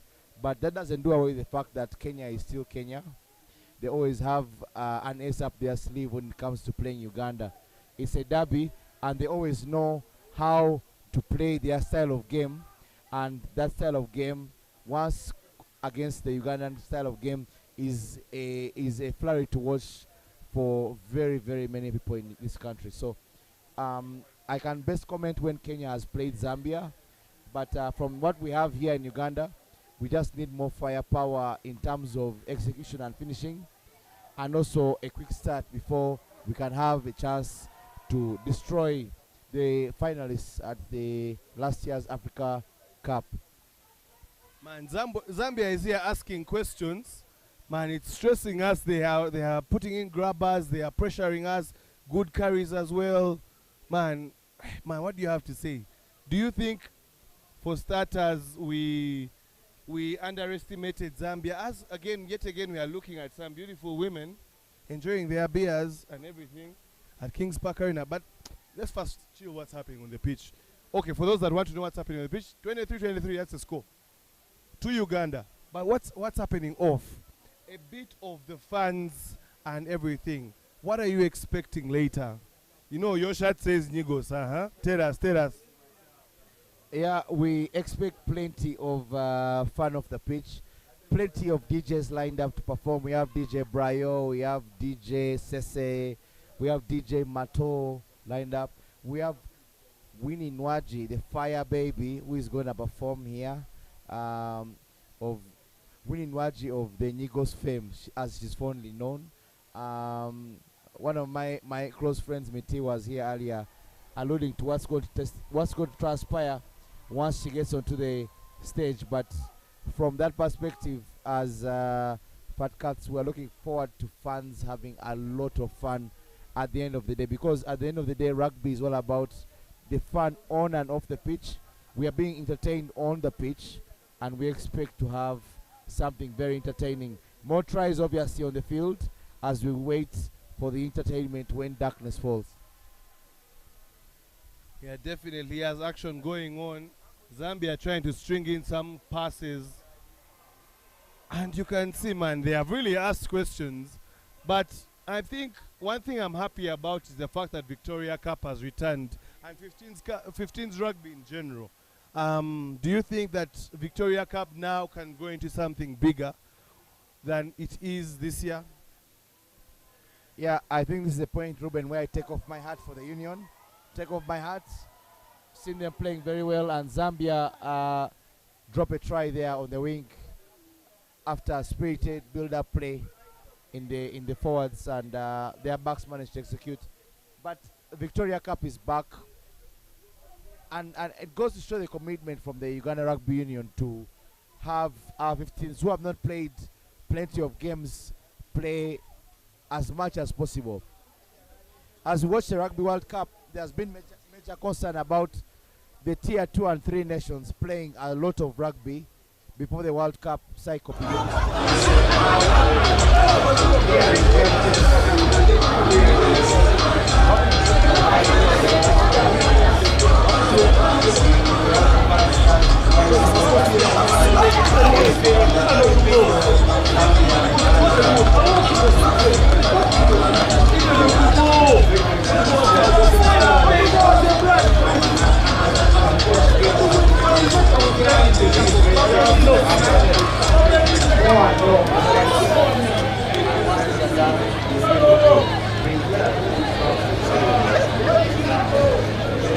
Yeah, the score is 23-8. Zambia have finally put a try on their score. 23-8. Have they missed their conversion? Looks like they have missed it. Have they taken it anyway? I think they have missed it, yeah. So it's 23-8. And Uganda get to correct their errors now.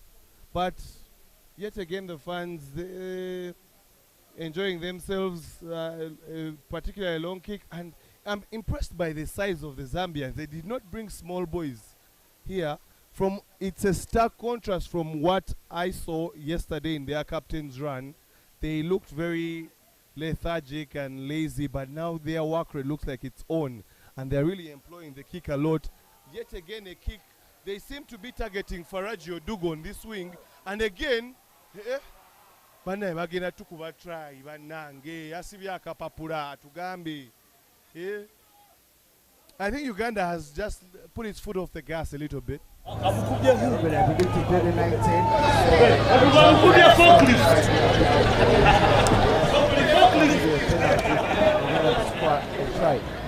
Zambia putting in spirited effort, obviously opting for the kick and chase now.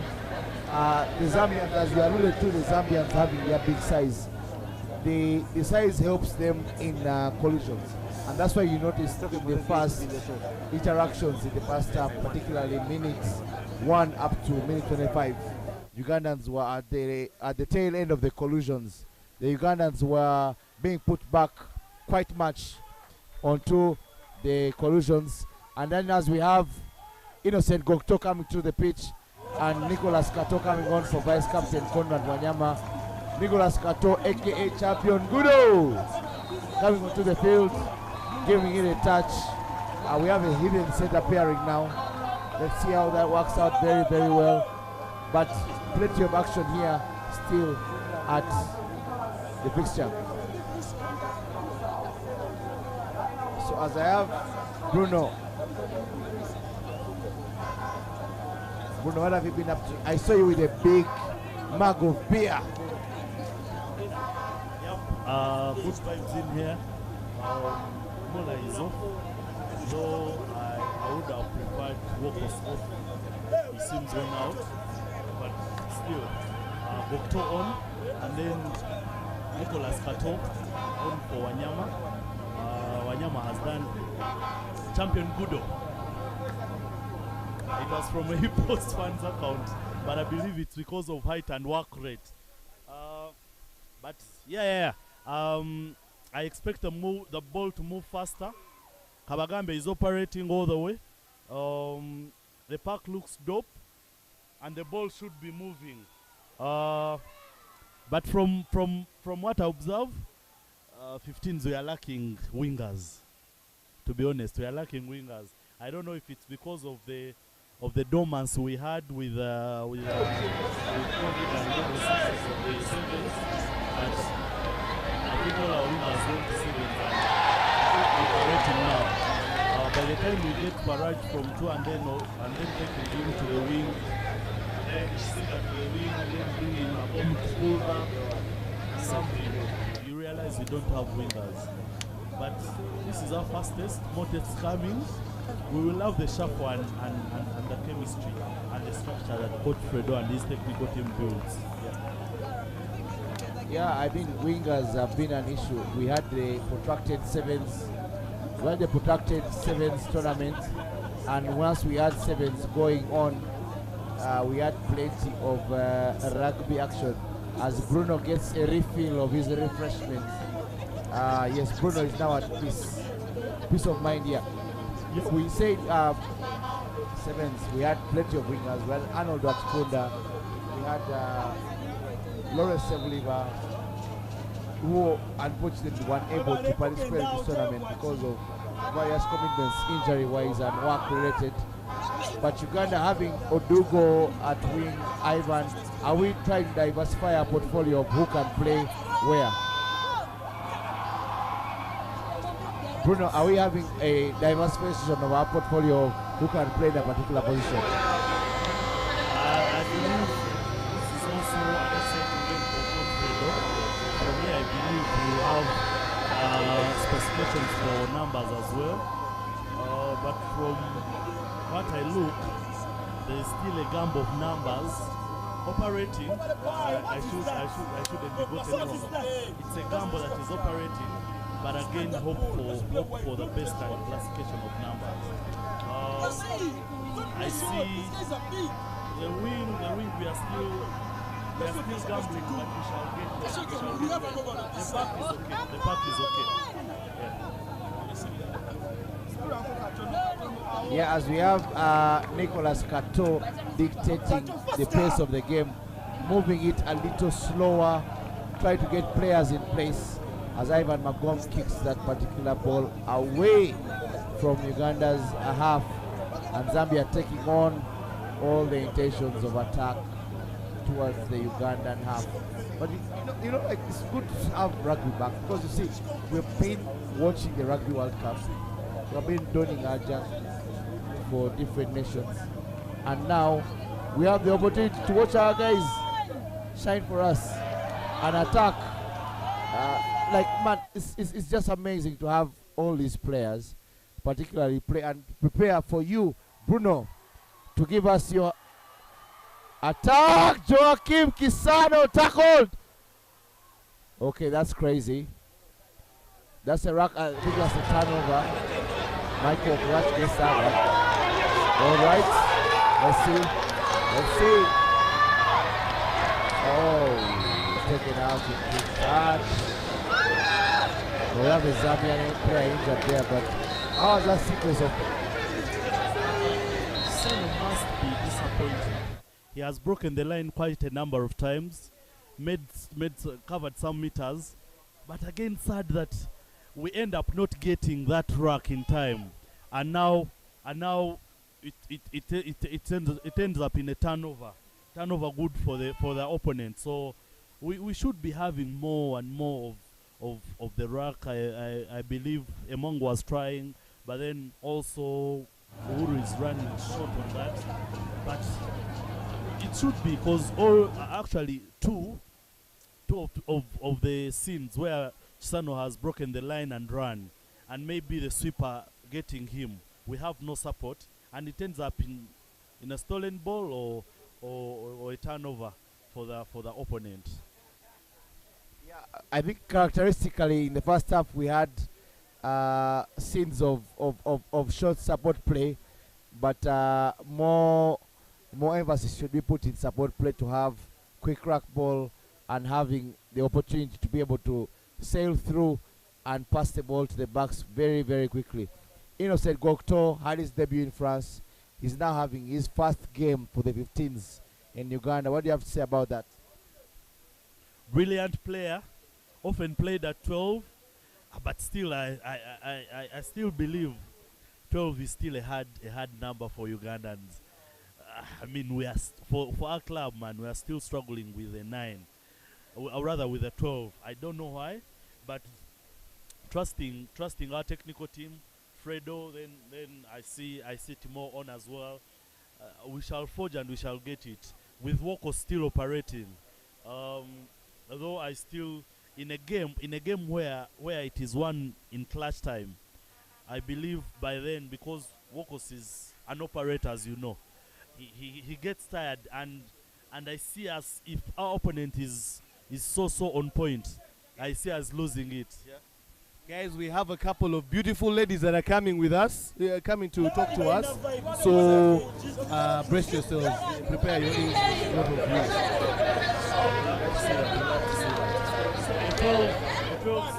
Still that quite a tricky number, but we shall get through.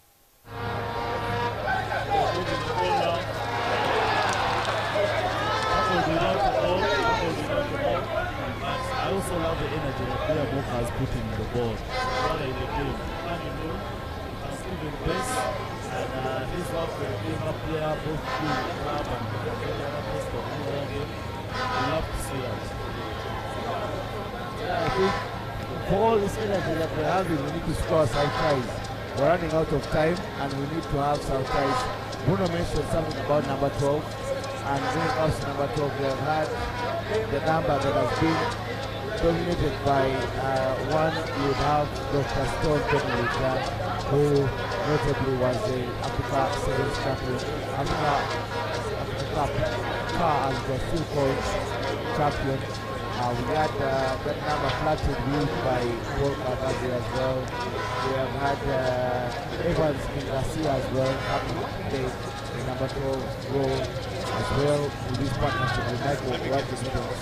And then we had Pius Ogena, who became one of the fixtures for the 12 jersey. We also had a combination of one time having not Timothy Mugola and Michael Rodriguez as well. So it goes to show that our 12 jersey. So Bruno, if you have the opportunity to play rugby again, do make note that number 12 is available and you can be able to succeed in that number. Bruno, you have the structure. You always see videos of you when you're playing and when you're trying to run. What do you have to say about the classic?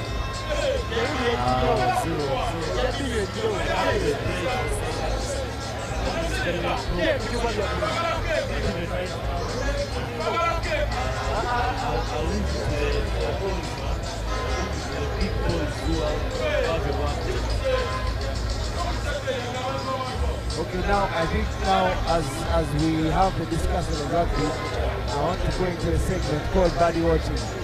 As much as we have much, but we're going to have a topic, a segment called Body Watching.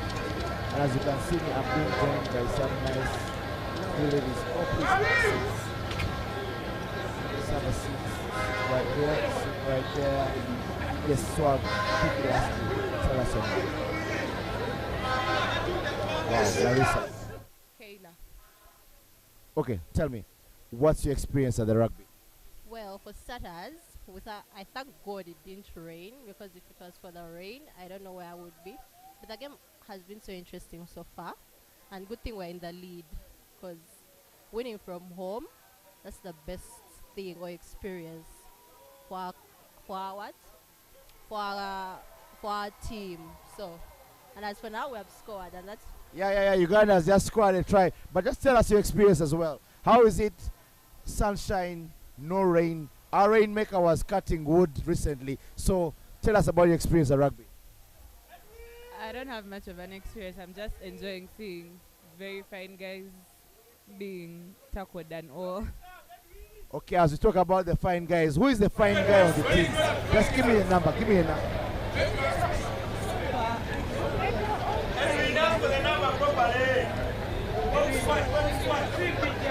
You're spoiled for choice. You all look. So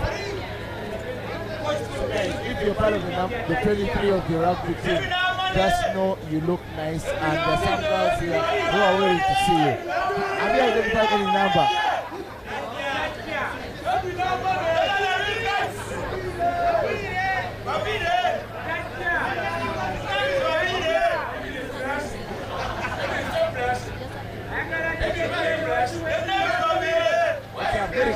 tell us now.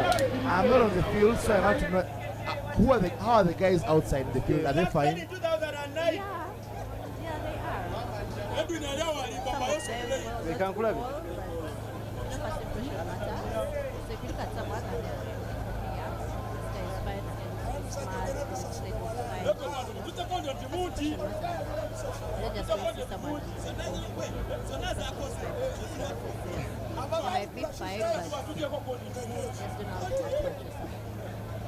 First impression matters. What do you think about first impression?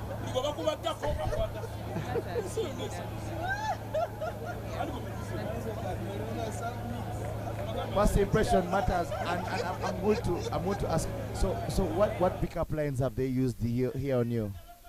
Actually, no one has really used any pickup line so far. They're just staring and gazing. That's it. They call it bird watching. They call it bird watching. So they're just watching the bodies. Yep, the bodies.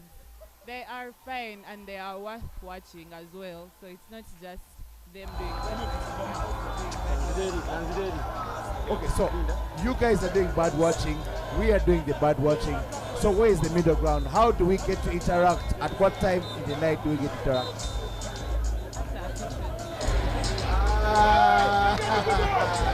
Okay. So we're going in a particular direction, officials, and then the interaction will begin. So which performance are you performing? You have 3 days, whatever. Which performance are you looking forward to?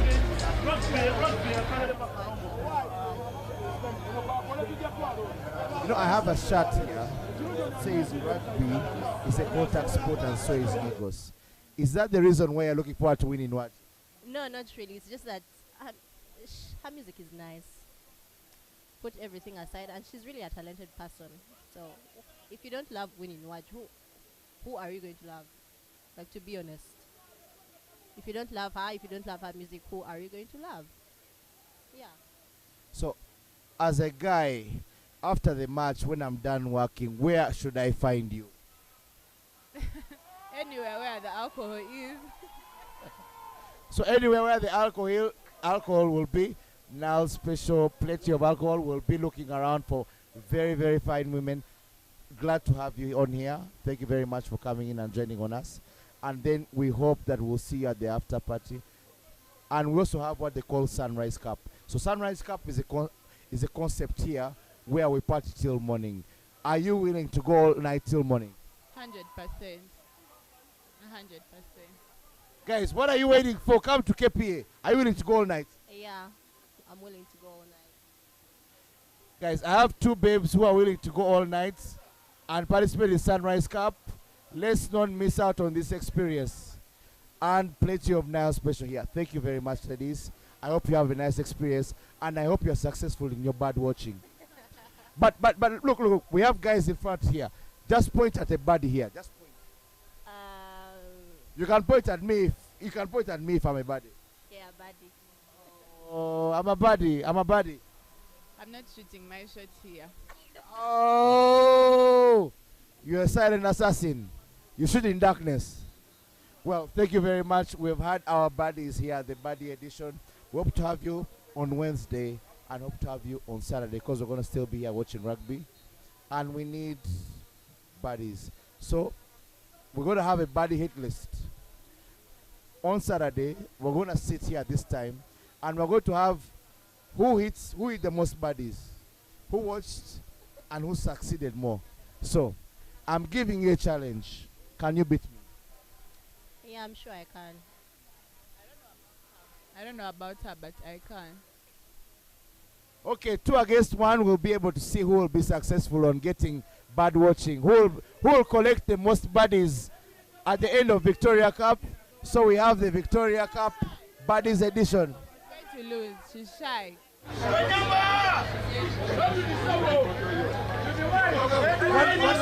last thing.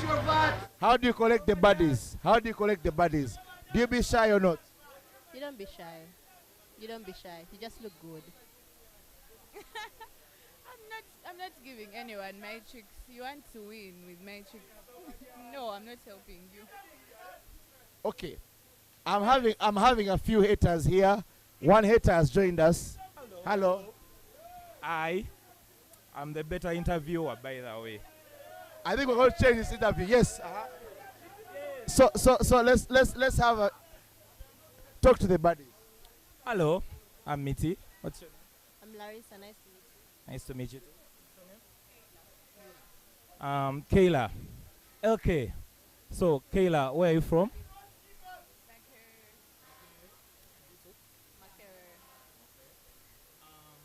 So you guys, how did you find this place? Our home, the home of rugby. It's actually nice because it's not the first time. Okay, it's not the first time I'm here, so I'm always here. We love it here. Our high school sweethearts used to play from here. No. You have to tell us, who is your high school sweetheart? Who is your team? The Black Lions from Spain. 2020. 2020. Black Lions, Fena, the 2020 rugby team. Are they rugby fans? Are you guys rugby fans? Do you have a team you support or a guy you support? If you don't support a guy, I can start playing rugby. Then go ahead and start playing. He's scoring. You're scoring some points here. I see you scoring some points. This is my interview. I'm the one in charge. Don't take over. The interviewer, but you're actually the better. Yeah. No, he's actually better than you. Edwin 1, Miti 0. Edwin 1, Miti 0. No, it's not about that. These are light skin privileges. No. Actually, no. No, actually. It's not light skin privileges. Dark skinned men are more privileged than light skinned men. From what I'm hearing, you are a silent assassin. What else do you think we should know about you before we go? You have area skin on this song. Area skin add here, party. What's your favorite area skin song? How far can this room?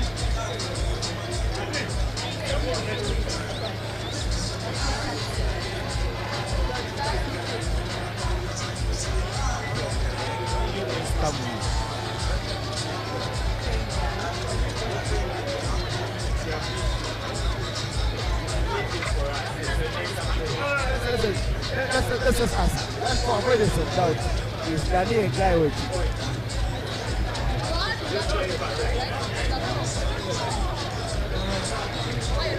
Is Danny your driver? Danny coach.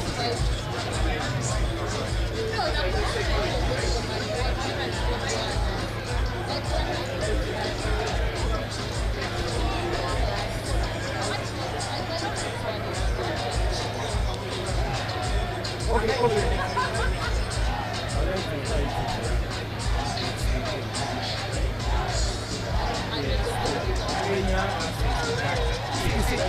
We're gonna play so we need all our buddies. We need our parents and buddies. We need all of them assembled. We need our big team. We need our top 5. We need our Avengers of buddies. And we trust you, Kayla and Larissa, to assemble a lineup of buddies. For obvious reasons, we're not going to share your number here, but please give us your number and we can be able to assemble a team of buddies for us. But thank you very much, Larissa. Thank you very much, Kayla. This has been epic. We hope you have enjoyed your rugby experience.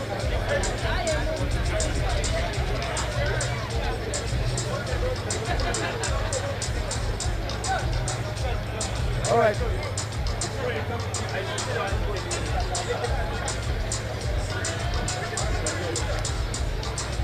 So we're going to do the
So the Uganda Rugby Cranes have sparked off the frenzy. They have gotten the win. It's party mood here at Kings Park Arena, and Victoria Cup is back. 15s Rugby is back, and yet again, Ugandans, of course, they will always look for an excuse to party for at anything. But now this is a proper cause to party properly. It's a Saturday. There's a lot happening, but let's first talk about the Rugby Cranes. Navi first half finally got over the jitters. Got the tries, and then second half they stretched it out. How did you see it from your point of view? Well, like you nailed it. It was one of those games that gave me the Namibia like 2007 vibes, where you could see the Zambians had us under the cosh for the first 20 minutes or so, and I mean they had the size, the physicality to pull it off. They really put us under pressure. We couldn't get any patterns of play going. Then once the exhaustion started kicking in, because I mean with size comes its challenges. They're bigger than us, especially, you know, their Parkers, massive. But you were always wondering, okay, when are their legs gonna go? And when their legs started going after the 20-25 minute mark, that's when things started changing, and we started getting breaks in their play and whatnot. And we started and exploited those gaps, and Ivan was very good at finding those gaps. And I think maybe fooled them into thinking he was just a passer. When he started running the ball, they didn't know how to cope with him, and it totally flipped the game on its head once Ivan started carrying the ball. So you could say that was the one thing that changed the turn of the game. And yeah, brilliant play, brilliant play. I think one of the things I want us to observe is Uganda struggled, and we have Kenya coming up next weekend. What do you think we need to improve on? I have to say our forward play definitely has to improve, and in the basic stuff, you know, because that's the foundation really of the 15th game. If you don't fix that, you know, basic lineouts, for example, you know, we lost some of them simply because they were not straight. The other things you need to keep them to a minimum, especially the Kenyans. They're definitely going to bring their play, their A plus game to the table on that day, and they are hard runners. We've got to watch that. Our defense has got to improve. So many missed tackles, especially from our flankers. We've got to keep our eyes on that.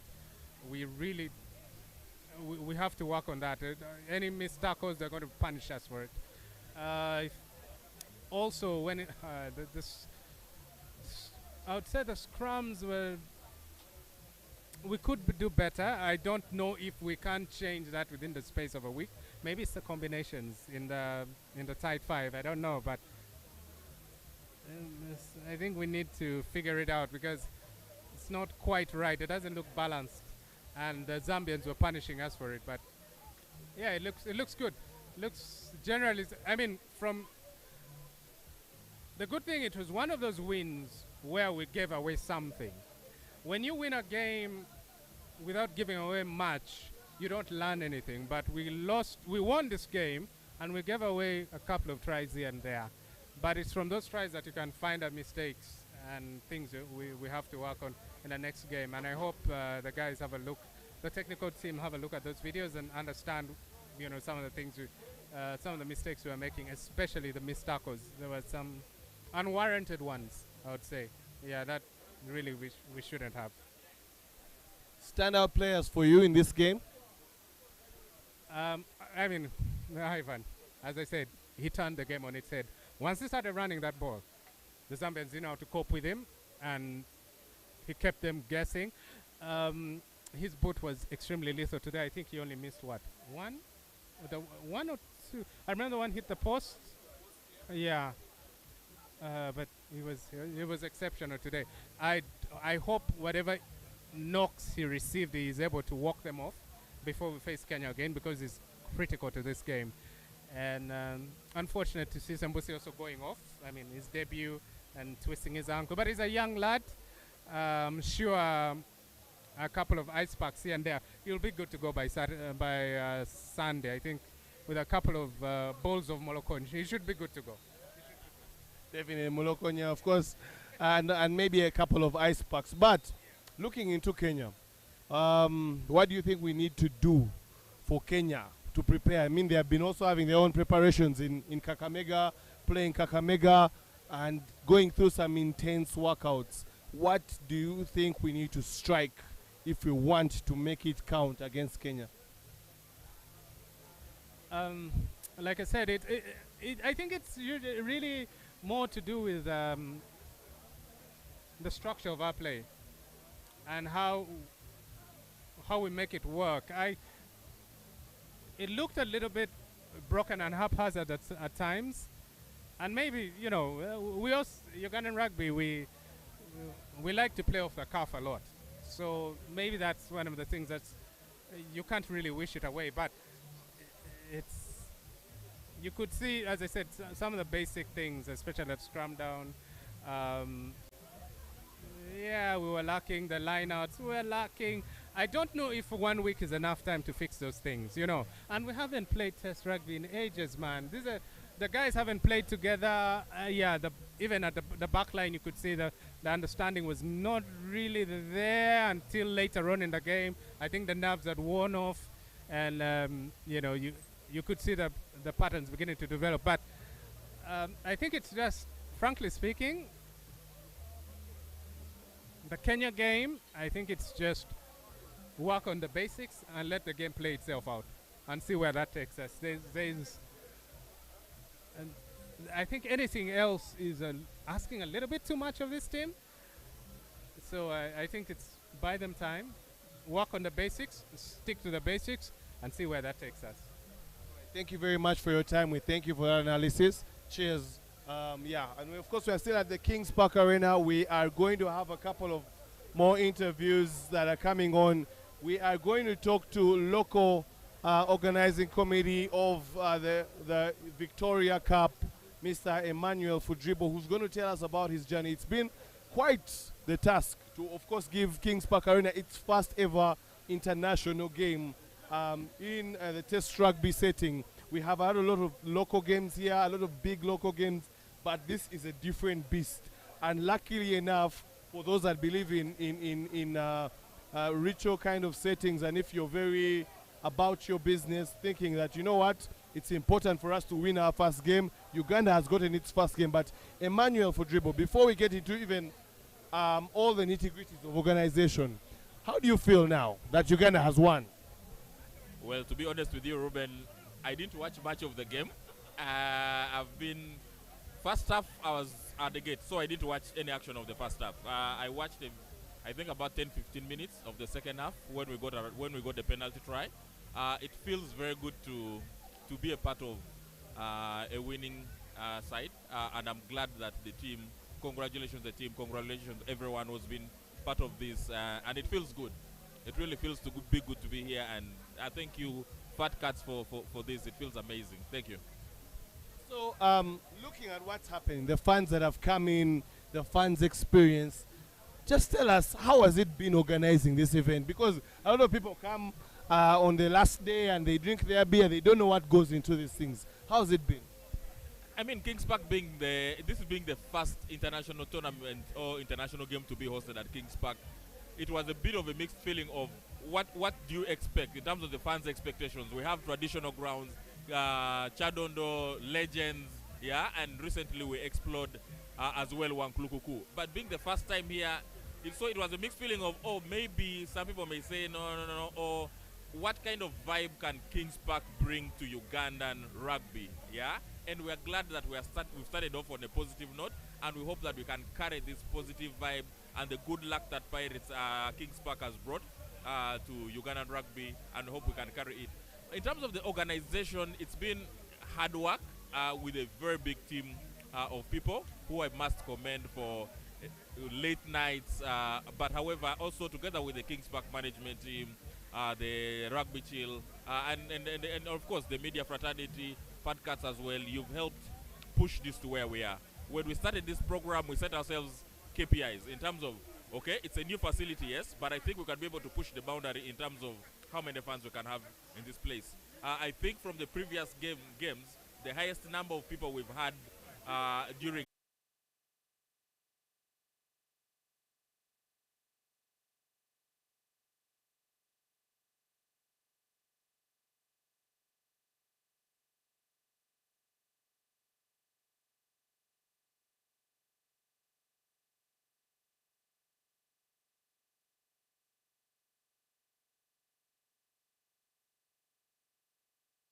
next week there will be Uganda versus Kenya. The noisy neighbors will be in town and they will be testing our metal. We hope that everything is going to be set and the Uganda cranes will be also set, but also the fans' experience will be on point. Thank you for your time. Cheers. And we're going to have a look at the fans and everything that's going to go around. We're going to bring you a lot more things happening. So stick to the Fat Cats, social medias, YouTube, everything is going to be brought to you. Cheers.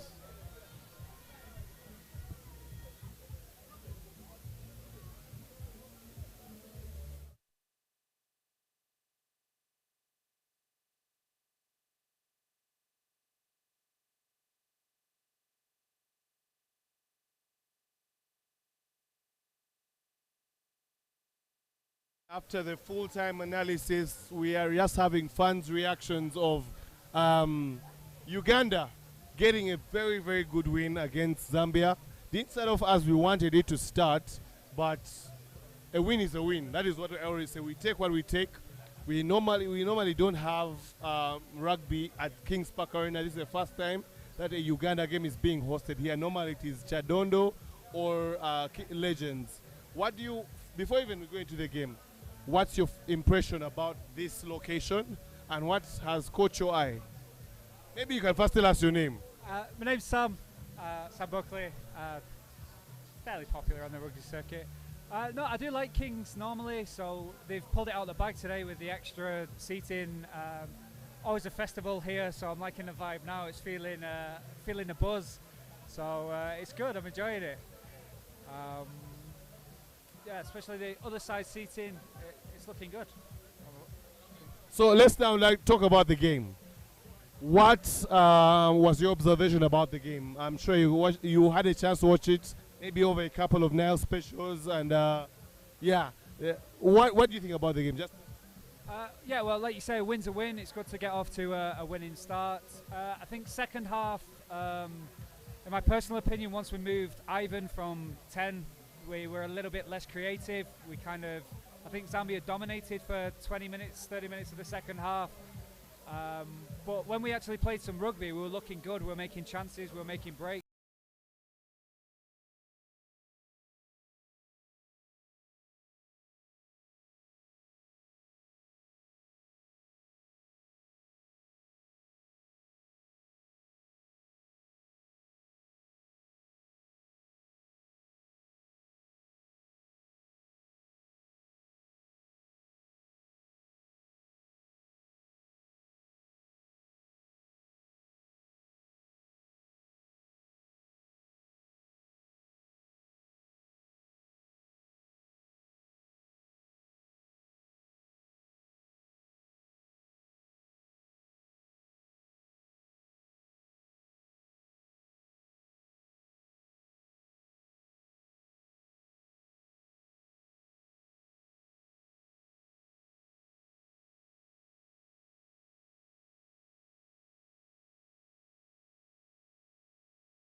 So hopefully that can play into our advantage.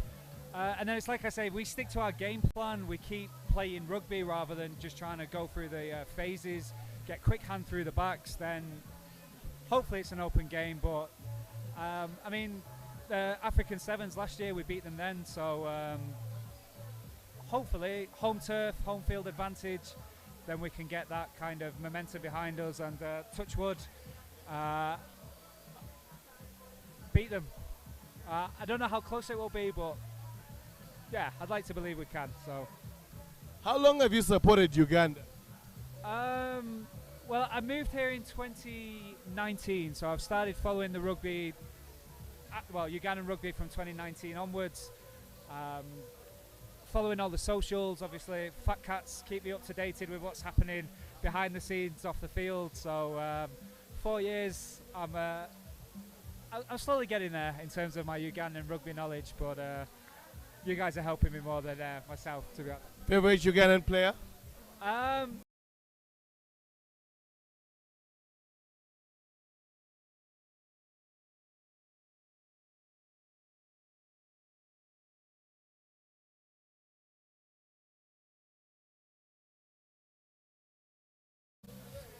like Pius Ogina. And I like Robert Ezekiel as well. I don't know why. I just think he's a solid player. I like his style. But yeah, Ivan, based off today's performance, creativity, I think he's my guy. I'm sure you've had a chance to watch a lot of Test rugby in the Northern Hemisphere, especially with the Six Nations and all that. But then also looking at Test rugby in Africa. What are the similarities you can see, but what are the differences that are there? Oh, as horrible it is to say, similarities it is very polar. You've got the haves and have-nots, so you've got the teams who will win versus the teams who haven't. But then within African rugby, Ugandan rugby, I do find it's less polarised. You do have the teams now who are knocking on the door. They're developing well. I mean, the Hippos winning the Sevens tour last year.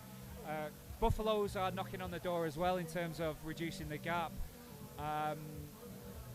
Even nationally, you have the teams now developing, so Kenya, Zambia. Yes, thank you very much for your time. We do appreciate, and I hope to see you at the Fun Park. All right, lots of action happening, and yeah, we are just going to maybe just go around, breeze a little bit, have a view of the fans and have a view of everything. And then we shall be bringing you a lot more experience. The Fat Cats Lounge here live at Kings Park Arena is going to be giving you the whole experience, what's happening. There's a Rugby World Cup coming up. Uganda has just gotten the win, so there's so much reason to party for the Ugandans. So keep it here on Fat Cats. If you have not yet subscribed, hit the subscribe button. If you're not here, make sure that you hit us on social media and get your Fat Cats merch, bucket hats, shirts, and jumpers when it's cold. Don't cuddle. Just get yourself a jumper. You can always feel good when you dress good. So guys, see you later. We are going to come back with more experiences.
So ready to go?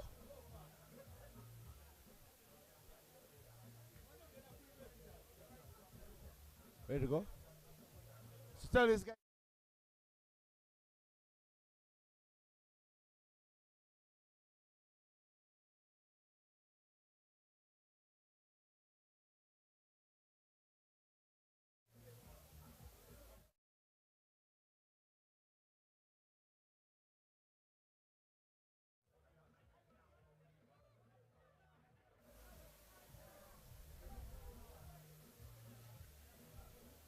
The chikere has been served.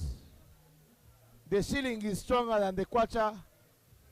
And Uganda has more bodies than Zambia.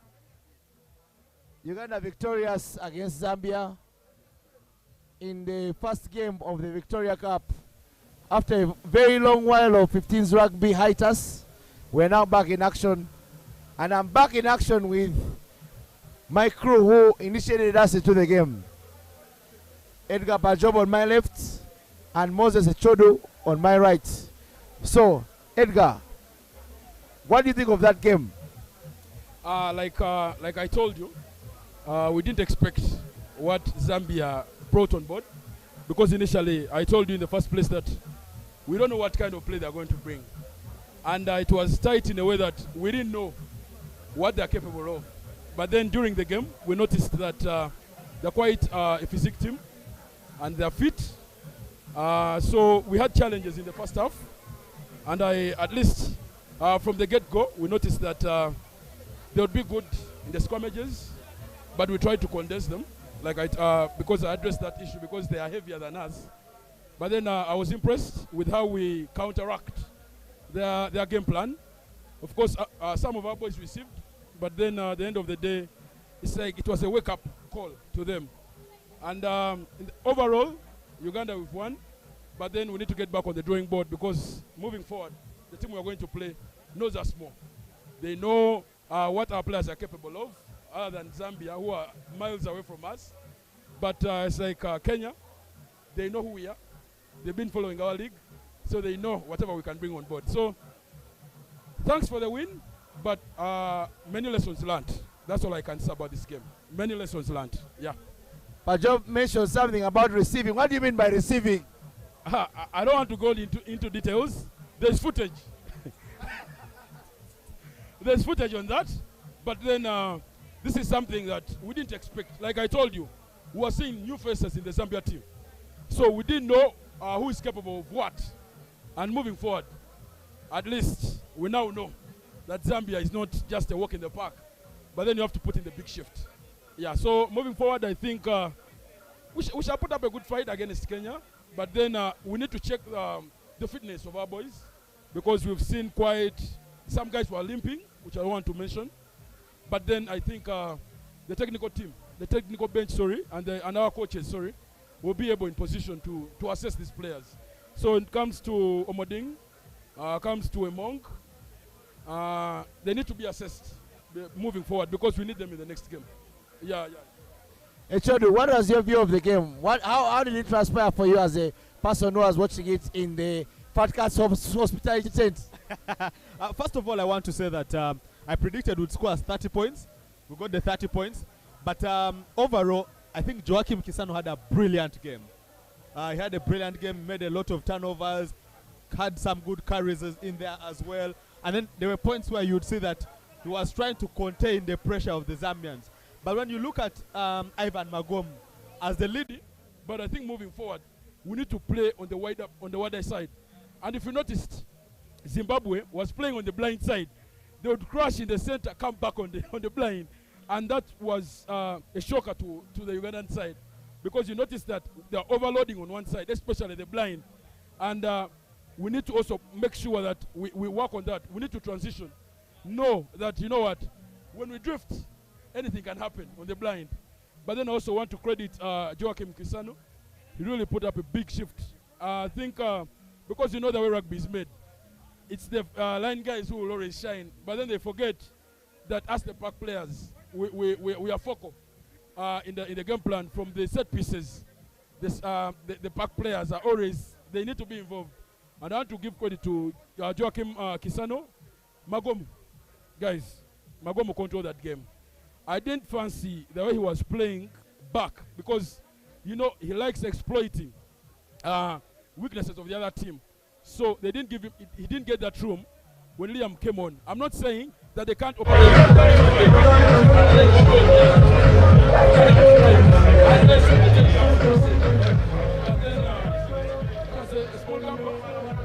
he can polish next time. So Shakim, oh my God, that boy is just wonderful. I like the way he executed this. It's not like some of us. I had one debut. I was called up, so I was crushed. I was crushed, but maybe you never know. I may come back and also try to, but I'm impressed with Shakim. Shakim has been my man. Then Ochen, I expected a lot, especially the ball carrying, but to find that he was on the defensive side most of the time. So we didn't see the best of him. But I feel he's one player who, if utilized well, he can give you mileage. Workers, let's give him time. Let's see how best he can operate. You know, leaving the sevens because you saw how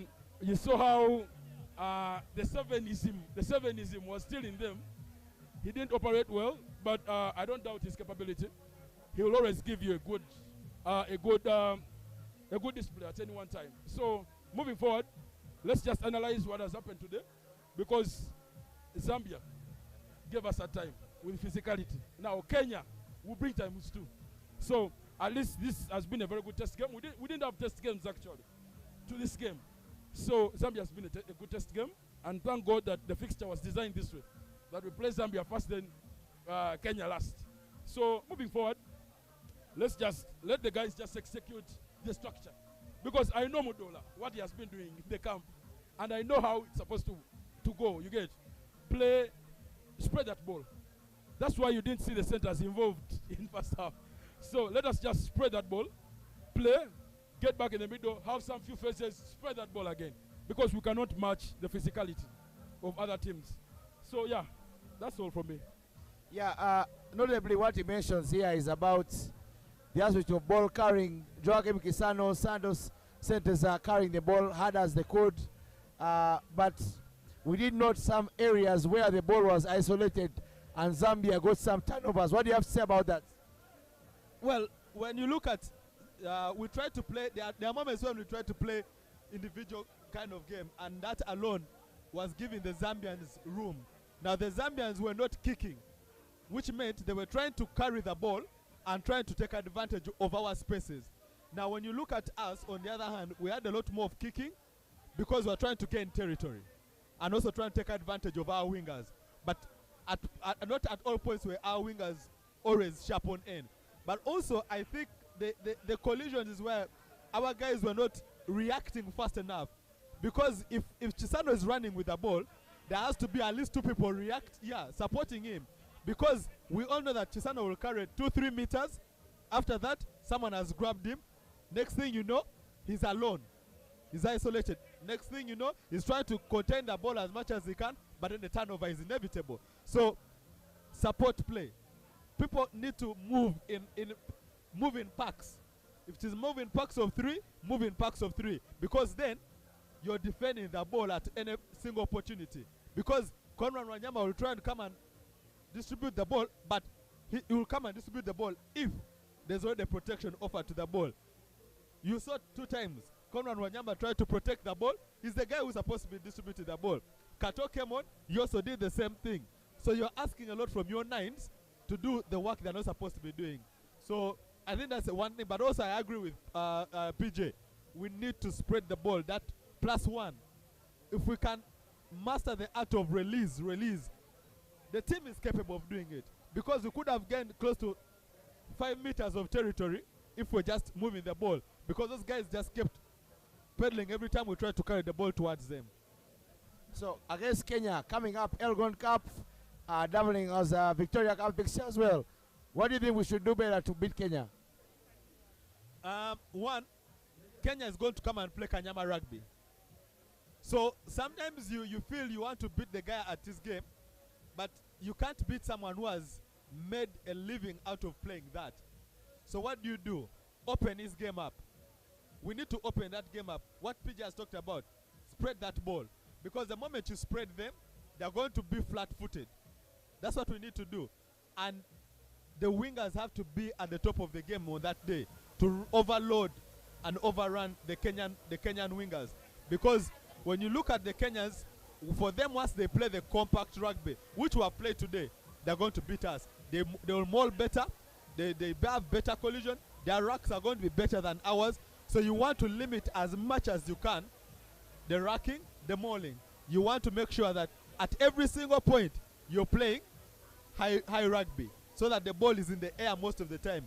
There you're going to be able to get them, and high-paced rugby. If Liam is going to come off the bench, you're either going to put Magomu to the bench, or you're going to put him in the center, but not send him to the 15, because then you're not taking advantage of him. He gets tired easily, and then next thing you know, there's going to be build-up of frustration. Yeah? Wanyama will do the work, but if Kato has come on, let Wanyama go on the bench. Let's try and take advantage of the energies that we have. But also, this young man, Chambade, let him come on and play, because having him alongside Chisano would help us a lot, especially with carrying that ball. If you can have Chisano Gogodio, Chisano Chambade, brilliant stuff. What do you think we have to do against Kenya? You know, I've played against Kenya. For the few minutes people know. But then one thing I've noticed about Kenya is they'll always bring their A game. But then we have to just make sure we minimize their kind of play. We can't beat it. We just have to control it. Now, moving forward, if we have to play Kenya, one, you have to do the blitz press. You have to make sure you run at them for defense. Otherwise, when you wait for them to run at you, and which happened in this game, we waited for our guys to come and run at us. That's why we ended. We saw those handoffs. They call it. We saw the one-offs. So we have to run at those guys.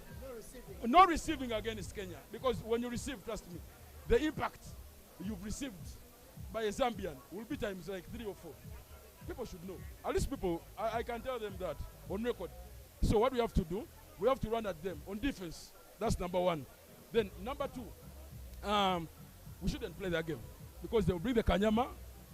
The other thing, we should play territory against Kenya. Okay, we should play territory.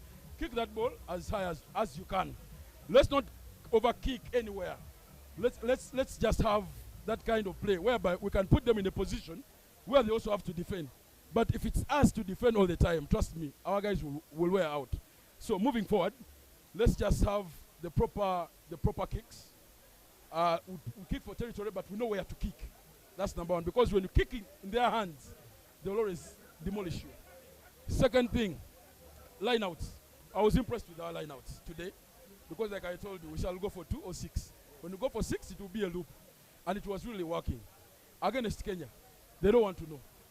They will jump, even though it's in their 5. They will jump. They want to wait for you to contest, because they have this thing that they're better. They're the better side. So what we have to do, we have to make sure we execute our lineouts very well, contain the scrimmage, because the scrimmage is going to come hard. So we are smaller guys. Let us just try our level best to make sure we get low. I was happy with the bomb squad, because when they came on, trust me, that squad, the scrimmage was condensed, and we're pushing the Zambians. So it can happen also. It can happen against the Kenya. But for Kenya, I want to emphasize, let's have the +1s. And at least we've had the chance that this has come at a time when we are also watching World Cup rugby. And we've seen what guys are doing, man. Yeah.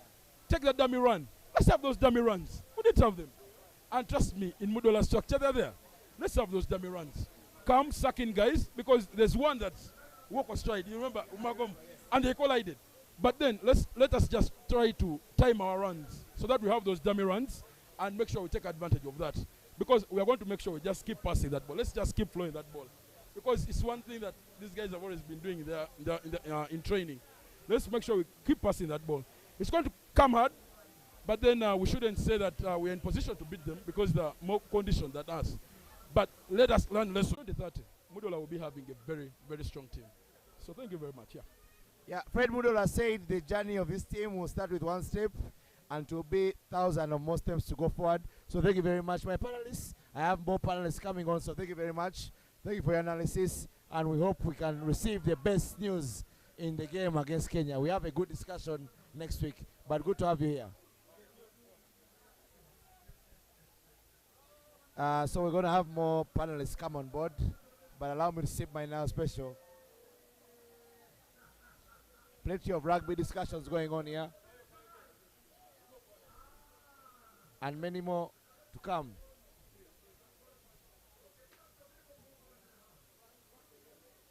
It's an Nile party here, but we have some clubs here. Well and good, thank you for having me coming here.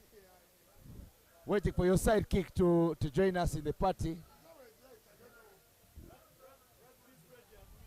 Rugby's ready and Weasel. Rugby's the city's child. Yeah. So guys, so we had Emma Walakira, Payo Kakuru, Ambrose. Thank you for coming.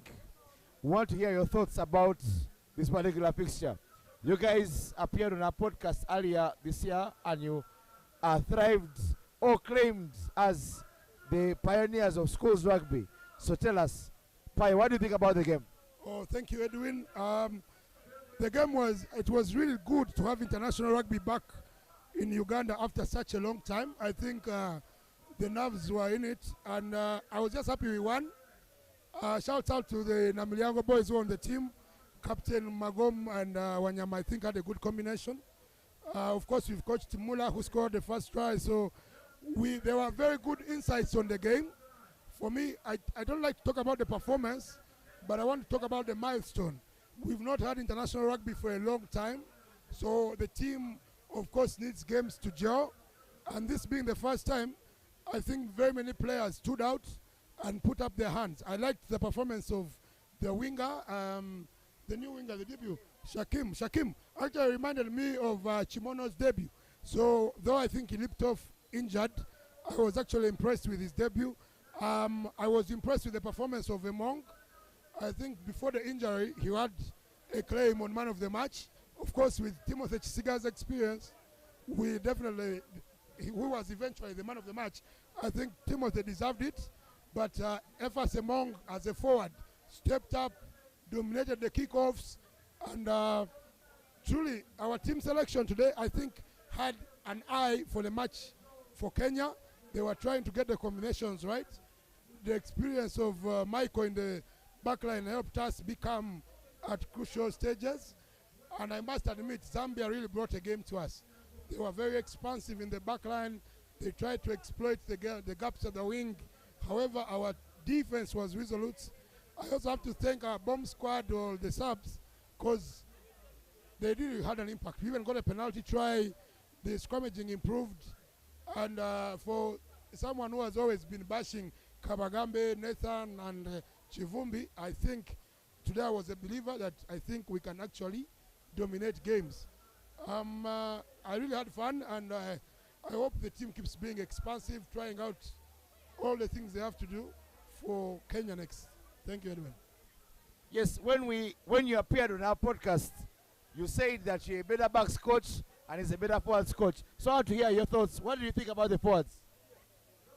First of all, I would like to commend the coach. I think we played a better forwards game than Zambia, because the mauls were moving, the scrum was moving. Until a particular time, I think the players themselves decided to do things outside the box, and the things were not working. Players were waiting to get the ball, to take the hit, instead of racking the ball, to have that continuity. But Zambia used that opportunity. Whenever they would turn over the ball, our guys were split, and they would hit them until they got to a point that they had to organize themselves. But I think we need to clear the breakdown. The breakdown we need to clear. We need to have a quick ball at a certain point. We need to have that quick ball, because I believe the back line of Uganda is superb. It's superb. Having Magoma 10, Chisiga at the back and having the Sembusi. Seriously, Sembusi is out of the box. It's a debut, but the guy is out of the box. He has played to his maximum. We didn't know the Sembusi, but now I know the name Sembusi on the Ugandan team. And it is going to be hard for anyone to come on that team and take that guy off. So the forwards need to take, now like Chimbowa, most of the game Chimbowa was isolated. I don't know if that was the plan, but he looked isolated, and whenever he would take the hits, they had lesser impact because the guys coming in to support were late. I don't know if that was the plan. What I know, Chimbowa was on the plan, but the other guys were excited. So the forwards, they need to get the gel. They need to get the gel and know how they would play. He's talking about Chisano and Byron. Yes, and actually right now Uganda has got the size in the forwards. The front row, same size. The back row, same size. Line out, perfect. Apart from a little bit of Nathan, where he has to do the car throwing. The rest is on. So the forwards guys need to get the gel and know where to work. Let them catch a breath. And so maybe we also need to look at getting some more tactical awareness for our scrum ups so that they don't wear out our forwards. I was actually very impressed with the continuity of the game from both sides. The Zambians had a clear plan. They wanted to exploit our wider channels. And even when they would take the phases, they were to create the gap on the outside, and they tried to exploit it. While Uganda was trying to use the small chip in behind and the accuracy of Magom's kicking. I think that if Uganda works on the accuracy so that the wingers can catch the ball before it bounces, there was room to exploit that. I also think that if the Zambians tighten how they carry the ball and then exploit, run with purpose in the gaps they have actually created, they will score. Most times they would hesitate and then they lose the ball. I was actually impressed with the Zambians' play. As a coach, we were watching the game with Emma, and we could actually predict what they are trying to do, how they are trying to move our forwards around, and then exploit the gap they have created. However, Uganda also, in the second half, at least managed to figure them out. Magom had very many quick line breaks, but I have a feeling they also surprised the team. With his footwork and how Zambia's defense is, we need to have our running angles right, because our back line, I've not yet seen Kenya, but I can say it's a lethal back line in this tournament. And we are definitely going to benefit from experience and having a lot of youth. So I'm actually happy for the result today. So Coach Emma, just speak your brain. Based on what you watched today, what do you think would be the best approach against Kenya? Going into the Kenyan match, we need to be a little bit stronger in the forwards. We need to be together, not guys hitting off without any support, because all the penalties we have conceded today is because guys were eating off and they had no support. When you talk about the line breaks, if we are to do line breaks of Magomu, Chisiga, Sembusi, we need to play the New Zealand way. That offload coming from nowhere, like the Chisano try we missed. Chisano had to do an offload for a guy running just to the center post. But there was no one, everyone, because Chisano, Odugo took in the ball. Offloaded to Kato. Kato offloaded to Chisano. Where is the rest of the team? So everyone has to be in position. We have to have guys there. This is from a winger to a scrum half to a forward. So we are left with where are our centers? So we need to be up in the game. We need to be up on our feet, not to wait for someone to do the job. Not someone to do the job. Actually, when Chisano went in the next phase, we lost the ball. It was a knock-on. Was it a knock-on or a penalty? It was a knock-on. That means we were not ready for that phase. We broke the line. We traveled more than 25 meters and we lost the ball at the scoring point. So that has to be cleaned up. And Kenya, they are going to run hard. They are going to do everything. They will want to turn over that ball. They are going to do everything. So what we need, I understand we have not played rugby for a very long time. So this team is trying to gel. I know the next week we are going to have other guys come in because of injuries, but we need guys to gel and they know. You think, you know what is Sano going to do after this, you know what is Magom going to do after this. We need to know. Like they call, we were on the bench, we were outside the pitch, then we saw Sembus getting injured. We started thinking, if you're the coach, what are you going to do? You already removed the other winger, so you're left with none. I just told Payo now they have to put Odugo on the wing and bring Nathan on the pitch.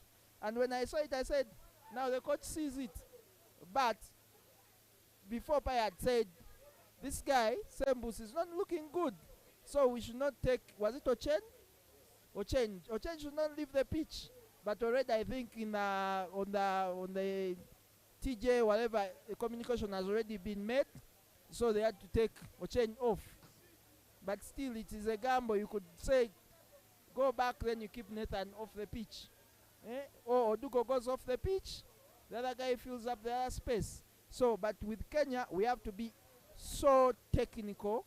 We have to be committed. And I think Kenya is going to be a very big game. Very big game for these guys. So they need their mentor starting tonight. They need their mentor. Because we had a scenario where the Zambians did not change their front row. And our front row had changed and we are still messing up. That should not happen with Kenya. You mess up, then you'll pay. So with Kenya, we have to be committed, composed. We should not let the 50-50 calls go to Kenya. They have to go to us. So we need to be composed, seriously composed. We need to keep them thinking, what are they doing next? I want to see in the Kenyan match. Today I didn't see it. It was only once. I want to see in the Kenyan match Wanyama taking more quick starts on a penalty.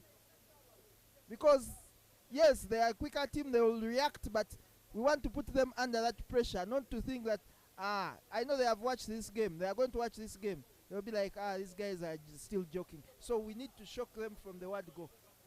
That is it. Shock them from the word go. Kenya knows our number, we know their numbers.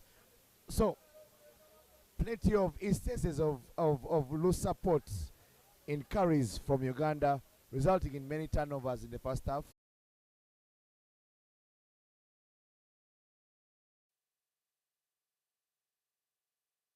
I must commend Ian Walker, by the way, as his biggest critic on the debut. I think he had a quite decent game.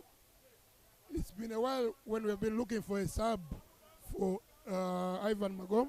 So I actually believe Ian slotted in, Liam, slotted in well and helped Ivan actually move to 12 and start pulling the strings. We just need time. The team needs time. The time needs time. Once we get the time, they gel, this team can take us. I think the average age should be, if I look around, they look 30 would be up. I look like a 28. We're actually a young team.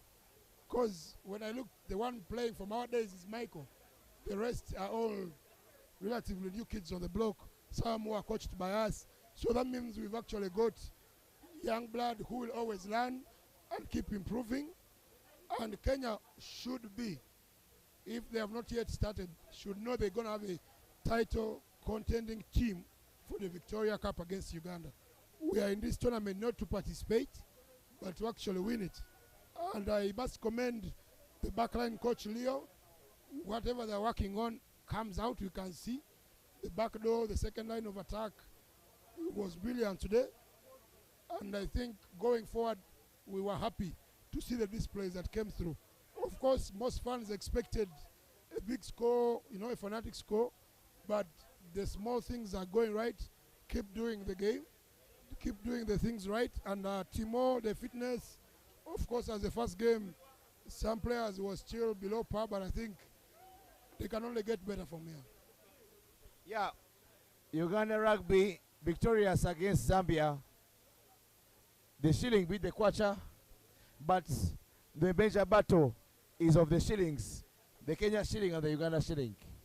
The landlocked country and that has a coastline. So we'll be able to catch up next week on Saturday. Don't miss out our activation that will be there on Wednesday involving Zambia and Kenya, where we'll have different analysis of what the Kenya game is and what Zambia's performance will be against Kenya. To be desired. Right now, for me, I'm the Nigos guardian for tonight. Anyone who wants Nigos, come reach out to me. I know where to direct you. I'm the guardian of the galaxy. Right now, the stars are shining, and I'm the guardian of the stars. I'm the guardian of the galaxy, and I'm the guardian of Nigos. So, come to me, I'll direct.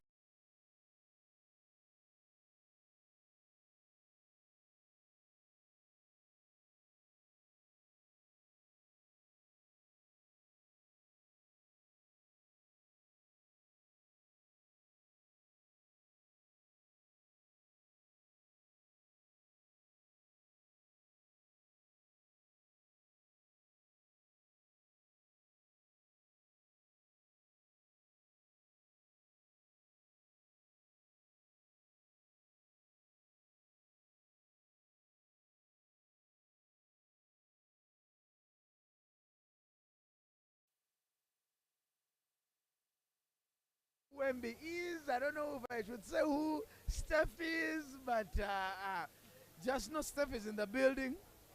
LeBron is in the building.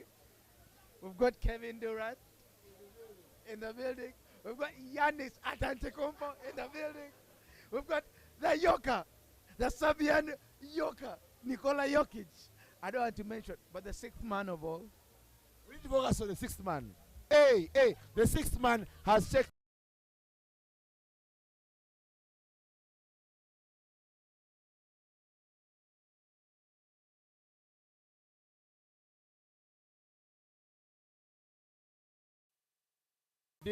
Chisano, even the subs, they were crazy. It was lovely. Yeah.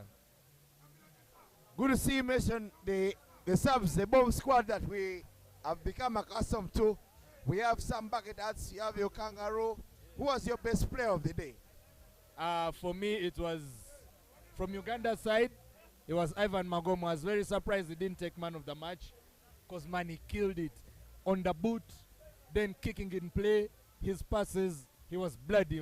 At 10 and 15, I believe he was the best player. And from the Zambian side, I think their number 10 was basic, but he did very well.